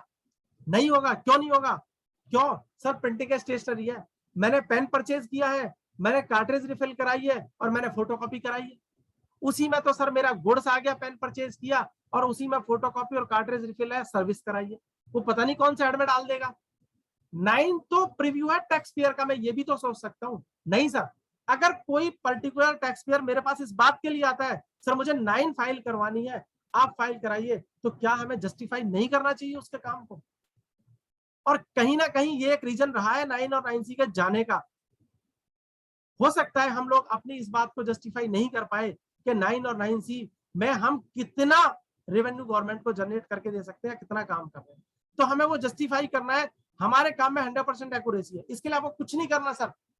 जैसे मैंने आपको आउटवर्ड सप्लाई के लिए सेल का लेजर दिखाया था ना, उस तरह से आपको क्या करना है सर, सेल आपको एक्सपेंस का लेजर लेना है। एक्सपेंस का लेजर लेने के लिए आप पहले परचेज में चले जाएंगे सर। परचेज में जब आप देखेंगे अरे कुछ क्रेडिट भी है, आपको जैसे क्रेडिट मिलेगा ना, तो आपको ये तुरंत पता लग जाना चाहिए अगर इसके अंदर कोई एंट्री क्रेडिट है, तो आप देखेंगे कि क्या आईटीसी को रिवर्स किया है नहीं किया। आपको यहां पर भी वही फॉर्मूला अप्लाई करना है। आप एक्सेल में कन्वर्ट करेंगे, बेसिक वैल्यू आपके पास में है, और आप जीएसटी रेट निकाल लेंगे। अब इसमें भी तो गलती हो सकती है डेटा एंट्री में। आपकी लोकल सप्लाई थी, आपने उसको सेंट्रल सप्लाई मान लिया, इनवर्ट सप्लाई मान लिया, इंटरेस्ट रेट मान लिया, और आपने उसका टैक्स सीजीएसटी एसजीएसटी में ना दिखा के आईजीएसटी में दिखा दिया। फिर आपका क्रेडिट गलत हो गया ना, क्योंकि जीएसटीआर 3B में तो आपको C+S में कैलकुलेट लेना चाहिए था, वो आपने आईजीएसटी में ले लिया। ये गलती आपको कहां से पता चलेगी? ये सर लेजर से पता नहीं चलेगी। ड्यूटीज एंड टैक्सेस में जो IGST CGST SGST input output का लेजर है, उससे पता नहीं चलेगी आपको। ये आपको यहीं पे लेजर से ही पता चलेगी। अब आपको बाइफर्केशन करना है। सर आप मान लीजिए दिवाली एक्सपेंडिचर है, दिवाली एक्सपेंडिचर पर क्लिक करेंगे। जब दिवाली एक्सपेंडिचर पर क्लिक करेंगे आपको कॉलमर करना है यहाँ पर। जब आप कॉलमर करेंगे, मैं आपके लिए कॉलमर कर देता हूँ इस लेजर को। ये मैंने कॉलमर किया, कंट्रोल ए पे मैं चला गया, और अभी आपके सामने देखिए ये यहाँ पे सर आप देख पाएंगे सिर्फ 2 ही कॉलम आ रहे हैं, एक ग्रॉस टोटल का और एक बेसिक का। यहाँ पर कोई भी सीजीएसटी एसजीएसटी नहीं आ रहा। जब सीजीएसटी एसजीएसटी नहीं आ रहा ना, तो आपको ये कंफर्म हो गया कि दिवाली एक्सपेंडिचर पर इसने कोई भी आईटीसी नहीं लिया है। ये आपको सर वहां से कंफर्म नहीं होगा। एक और हेड ले लेते हैं सर, कोई सा 1 मिनट के लिए। मुझे लग रहा है जहां पर एक काम करते हैं, स्टाफ वेलफेयर देखते हैं सर। ये स्टाफ वेलफेयर है। स्टाफ वेलफेयर में तो खैर बहुत कम एक्सपेंडिचर है इनका। यस, मैंने क्या किया, इस पे गया और इसको सर मैंने कॉलमर कर दिया, कंट्रोल ए। अब देखिए यहां पर सर सीजीएसटी एसजीएसटी आ गया ना सर। अब जब आप लेजर देखते हैं ना, तो आपको पता नहीं चलता। यहां पे आपको ये पता चलेगा, अरे भैया स्टाफ वेलफेयर के अंदर इनपुट टैक्स क्रेडिट का क्या काम है। आपके दिमाग में क्वेश्चन आना चाहिए कि स्टाफ वेलफेयर के अंदर इनपुट टैक्स क्रेडिट का क्या काम है। आप इसे नोट करेंगे और अपना एक ऑडिट का पॉइंट बनाएंगे, और आप बताएंगे उसको। आप इसमें अंदर जाएंगे, कहीं ऐसा तो नहीं है कि गलत हेड सेलेक्ट कर लिया हो, ये एक्सपेंस स्टाफ वेलफेयर का ना हो, बिजनेस प्रमोशन का हो, और स्टाफ वेलफेयर में आ गया हो, या कोई दूसरा एक्सपेंडिचर हो। तो सर आपको क्या करना है, वहां पे नहीं जाना, आपको यहां से चेक करना है, जैसे मैं बता रहा हूं। और सर इसके बाद में आपने क्या किया, जितने भी लेजर अकाउंट है सारे आपने एक्सेल में कन्वर्ट कर लिए। एक्सेल में कन्वर्ट करने के बाद में आपके पास में बेसिक वैल्यू आ गई, और आपको टैक्स का अमाउंट भी पता लग गया। अब सर आपको मैं एक जादू की चीज दिखाता हूं। जादू क्या हो रहा है?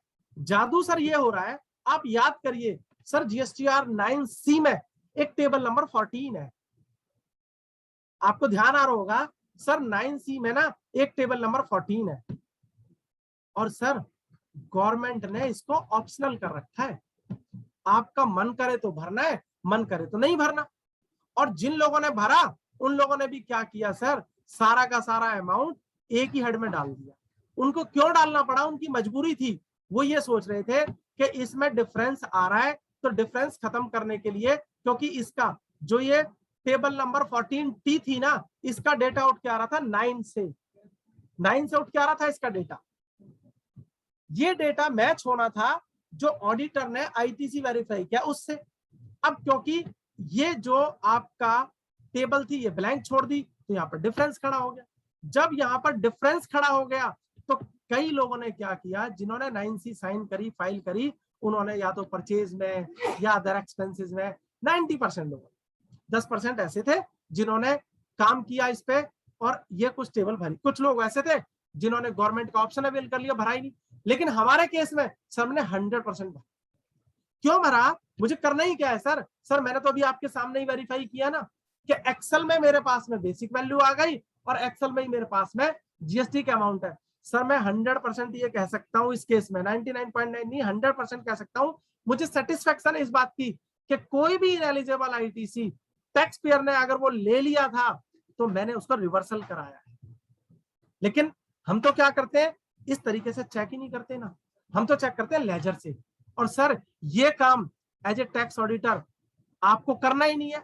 आपने एक बार समझ लिया कि एक्सेल में कन्वर्ट करने के बाद में क्या करना है, तो ये काम तो सर आपके आर्टिकल कर लेंगे। इसके बाद में आपको करना क्या है सर, यही तो टेबल बनानी है आपने। सर ये मेरी सेल की टेबल बन गई, ये मेरी परचेज की टेबल बन गई सर, और ये मेरा आईटीसी का सारा बाकी जो और बायफर, और यहाँ पर हाँ सर एक चीज और मैं बता देता हूँ आपको, सेल की बन गई, मेरा आईटीसी का जो बायफर्केशन है एज पर 2A वगैरह वो सारा का सारा यहाँ मैं डाल सकता हूँ। अब इसमें सर एक और इंपॉर्टेंट एस्पेक्ट है, अब आपको कुछ भी नहीं करना सर, आप अगर चाहे ना तो एक छोटी सी एक्सेल फाइल बना ले और आपका जो पोर्टल पे क्रेडिट और कैश का बैलेंस है ना वो आपका 100% मैच कर जाएगा। अभी तक मैंने सर आपको जो पोर्टल पे कंसोलिडेटेड जीएसटीआर 99C आई है वहां पे बस आपको मैंने ये बताया है कि आप लोग उससे कंपेयर कर सकते हैं जो 9 आई है, टेबल नंबर 9 का डेटा। अब मैं कंफर्म हो गया कि मैंने आउटपुट भी चेक कर लिया, मैं कंफर्म हो गया मैंने आईटीसी भी चेक कर लिया, मैं कंफर्म हो गया इन एलिजिबल आईटीसी भी ले लिया, मैं इस बात के लिए भी कंफर्म हो गया कि मैंने रेट वाइज लायबिलिटी निकाल ली। अब एक बार गो थ्रू कर लेते हैं सिर्फ 2 मिनट के अंदर 9C को, सॉरी अभी 9 की तो मैं बात ही नहीं कर रहा, 9C की बात कर रहा हूं। सर मैंने क्या किया, ये वाली फिगर अवेलेबल है मेरे पास में, बिल्कुल है। ये तो मेरी कहां से आ रही है, बैलेंस शीट से आ रही है। सेकंड वाली फिगर मेरी कहां से आ रही है, 9 से आ रही है, ये अवेलेबल है। कुछ नहीं करना सर मुझे, एज ए ऑडिटर मुझे 9C भरनी है सर, मैं बेसिक वर्क करा चुका हूं। टेबल नंबर 6 डिफरेंस है तो आएगा, टेबल नंबर 7 सर मुझे पता लग गया मेरी टैक्सेबल कितनी है, एग्जाम्प्ट कितनी है। मेरी जो आधे घंटे की मैंने मेहनत करवाई अपने आर्टिकल से या मैंने करी है उसमें मैं सर यहाँ पर टैक्सेबल वैल्यू और एग्जेम्प्टेड वैल्यू जो भी है मेरी सारी पुट कर दूंगा और मैं कॉन्फिडेंट हूं कि कोई गलती नहीं है। कुछ एक गलतियों को छोड़ के मैं बताऊंगा सर अभी वो। इसके बाद टेबल नंबर 8 में अगर कोई डिफरेंस है तो वो आएगा, और 9 में ये तो मैं पहले ही बता चुका हूँ आपको कि मेरे को बेसिक वैल्यू और रेट वाइज भी पता लग गई। इसके बाद सर पॉइंट नंबर 10 में अगर कोई डिफरेंस है छोड़ दो सर। इसके बाद में वो ये कहता है कि अगर आपका 8, 9, 10 टेबल नंबर में जो डिफरेंस आया उसके बेस पे तो ऑब्जर्वेशन है तो यहाँ पे डाल दीजिए। अब हम आते हैं टेबल नंबर 12 पे। टेबल नंबर 12 क्या कहती है सर, टेबल नंबर 12 ये कहती है कि बुक्स ऑफ अकाउंट्स में कितना आईटीसी दिया है ये ऑडिटर को बताना है। अब ऑडिटर साहब आप सब ऑडिटर है और मैं टैक्स पेयर हूं, मैं असेसिंग ऑफिसर हूं, आप ये मान लीजिए। मैं आपसे क्वेश्चन पूछता हूं, आपने ये फिगर ली कहां से? आप क्या करेंगे, जीएसटीआर 3 भी टोटल कर लेंगे। आप क्या करेंगे, जो इनपुट टैक्स क्रेडिट का अकाउंट खोल रखा है आपने ड्यूटीज एंड टैक्सेस में उसका टोटल कर लेंगे। लेकिन मैंने तो वहां से लिया ही नहीं ना, मैंने तो अपना टोटल आईटीसी खुद कैलकुलेट किया है सर, और मेरे बेसिक जो डॉक्यूमेंट है जो वर्किंग पेपर है वो भी तैयार हो गए। तो यहाँ पर क्या हुआ सर, मेरे को सेटिस्फेक्शन मिल रही है इस चीज की कि जो ये मैंने कैलकुलेशन करी है मेरे पास में इंफॉर्मेशन अवेलेबल है। मैंने जीएसटीआर 3B को नहीं देखा, वो तो टैक्स पेयर का व्यू है। मैंने 2B को नहीं देखा, मैंने 2A को नहीं देखा, वो तो सप्लायर ने फाइल किया है। मेरा डॉक्यूमेंट क्या है, मेरा डॉक्यूमेंट मेरी एक्सेल फाइल, ये सामने आ गया सर। 9 से मैंने कंपेयर कर दिया, मेरे को पूरी तरह से सेटिस्फेक्शन मिल रही है कि जो मैं काम कर रहा हूं वो ठीक है। इसके बाद अगर कोई डिफरेंसेस है तो यहाँ पे सर वो आ जाएंगे। टेबल नंबर 14 आपके लिए ऑप्शनल है, आप चाहे तो भरे चाहे तो ना भरे, लेकिन इंफॉर्मेशन आपके पास में अवेलेबल है। इसके बाद सर आपने क्या करना है, आपका एक ही काम बचता है, आपको सिर्फ रिकमेंडेशन देने का काम बचता है। आप रिकमेंडेशन देंगे और अपनी 9C फाइल कर देंगे। आप अपने सिग्नेचर से या टैक्स पेयर के सिग्नेचर होने हैं टैक्स पेयर के, उससे आप फाइल कर देंगे। अब 2 मिनट में लगा लेता हूं सर जीएसटीआर 9 पे भी। अभी इंफॉर्मेशन मैंने, और हाँ एक चीज और, जब आपको 9C बनानी हो और 9B बनानी है तो पहले सर आपको काम करना चाहिए 9C के लिए। जब आप 9C के लिए काम करेंगे ना तो 9 पे सर आपका काम अपने आप तैयार हो गया।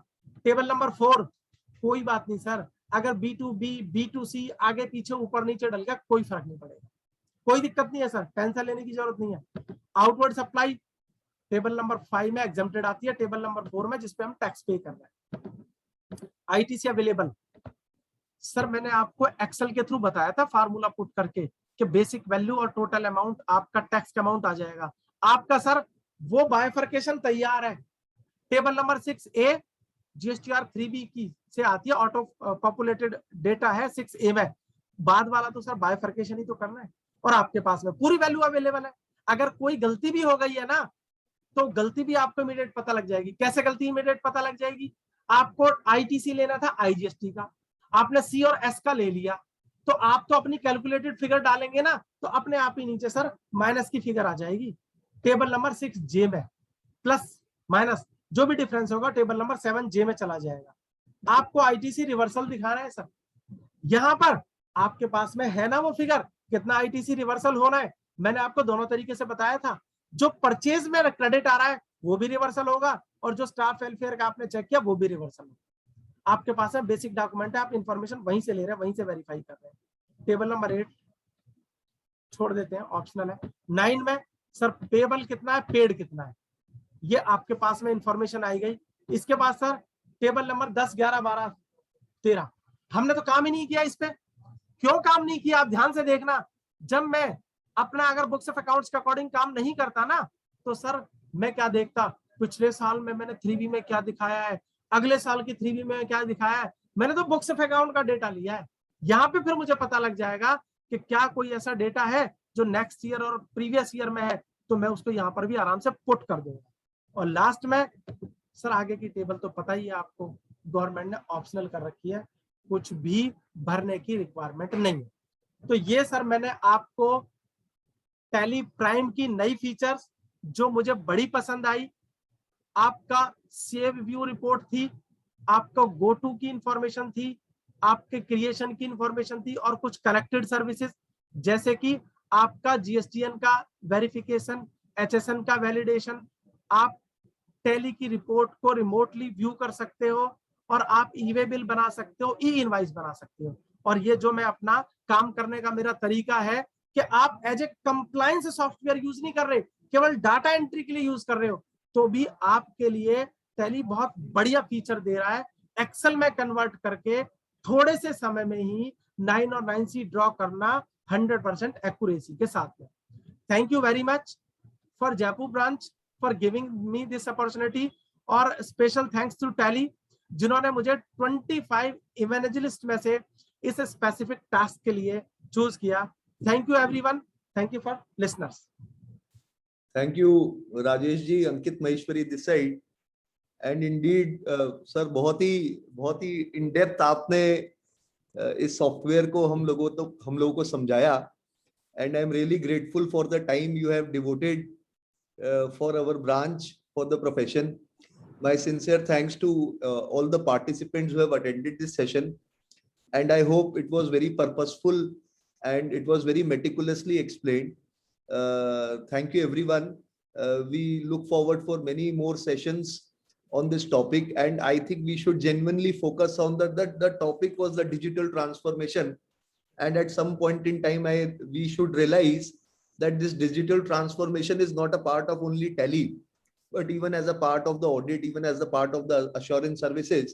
So I think it will be a collective effort by all the managing committee members of the branch to put more such kind of topics which relate to technology, and eventually we should realize that we have to move towards that technological part.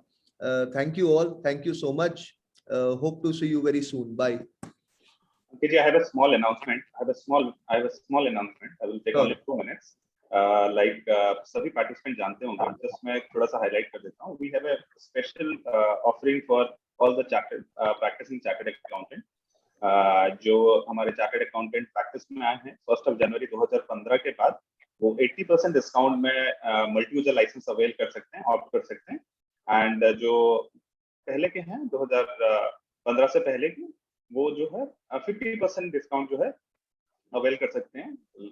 Multi user जो licence है हमारा, उसको avail कर सकते हैं. And renewal के समय पे आप 50% डिस्काउंट में भी आप अवेल कर सकते हैं जो लाइसेंस का रिन्यूअल है. एंड और जो लाइसेंस अभी एक्टिव है, जिनका सब्सक्रिप्शन वैलिड है, तो वो हमारे जो अभी लेटेस्ट रिलीज है 2.0, वो फ्री ऑफ कॉस्ट डाउनलोड कर सकते हैं। एंड अगर आपका लाइसेंस एक्टिव नहीं है तो आप 50% डिस्काउंट में लाइसेंस को एक्टिव कर सकते हैं, सब्सक्रिप्शन कर सकते हैं। एंड आप जो है 2.0 जो लेटेस्ट रिलीज है, जैसे राजेश जी ने बहुत अच्छे से एक्सप्लेन किया कनेक्टेड सर्विसेज के बारे में, तो वो फीचर वगैरह सब आप अवेल कर सकते हैं।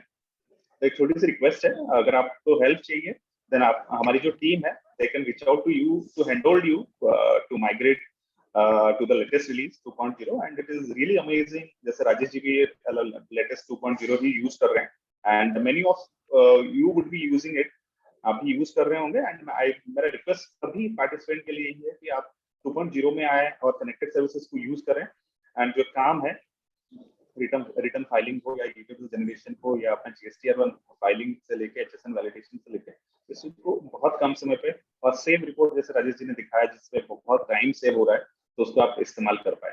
सो that's it from my side. See Ankit ji, आप प्लीज कंटिन्यू। अंकित जी बस मैं सिर्फ एक ही छोटी सी बात ऐड करूंगा, माइग्रेशन में कोई इशू नहीं है, बड़े आराम से माइग्रेशन होता है, आपको कुछ नहीं करना। टैली ERP आपके पास में है, टैली सॉल्यूशन की वेबसाइट पे जाइए, EXE फाइल डाउनलोड करनी है, अपने कंप्यूटर में आपको रन करनी है, रन करते ही टैली प्राइम इंस्टॉल हो जाएगा और डेटा अपने आप ही माइग्रेशन मांगेगा, डेटा सर माइग्रेट हो जाएगा। Thank you, Rajesh sir. Thank you, Ankit ji, for briefing us. And indeed, it is a very important tool, which I think is an integral part of any chartered accountant's life, irrespective of the size of the practice he has. But Tally has to be there. So thank you, everyone. We can sign off now. Thank you once again. Bye.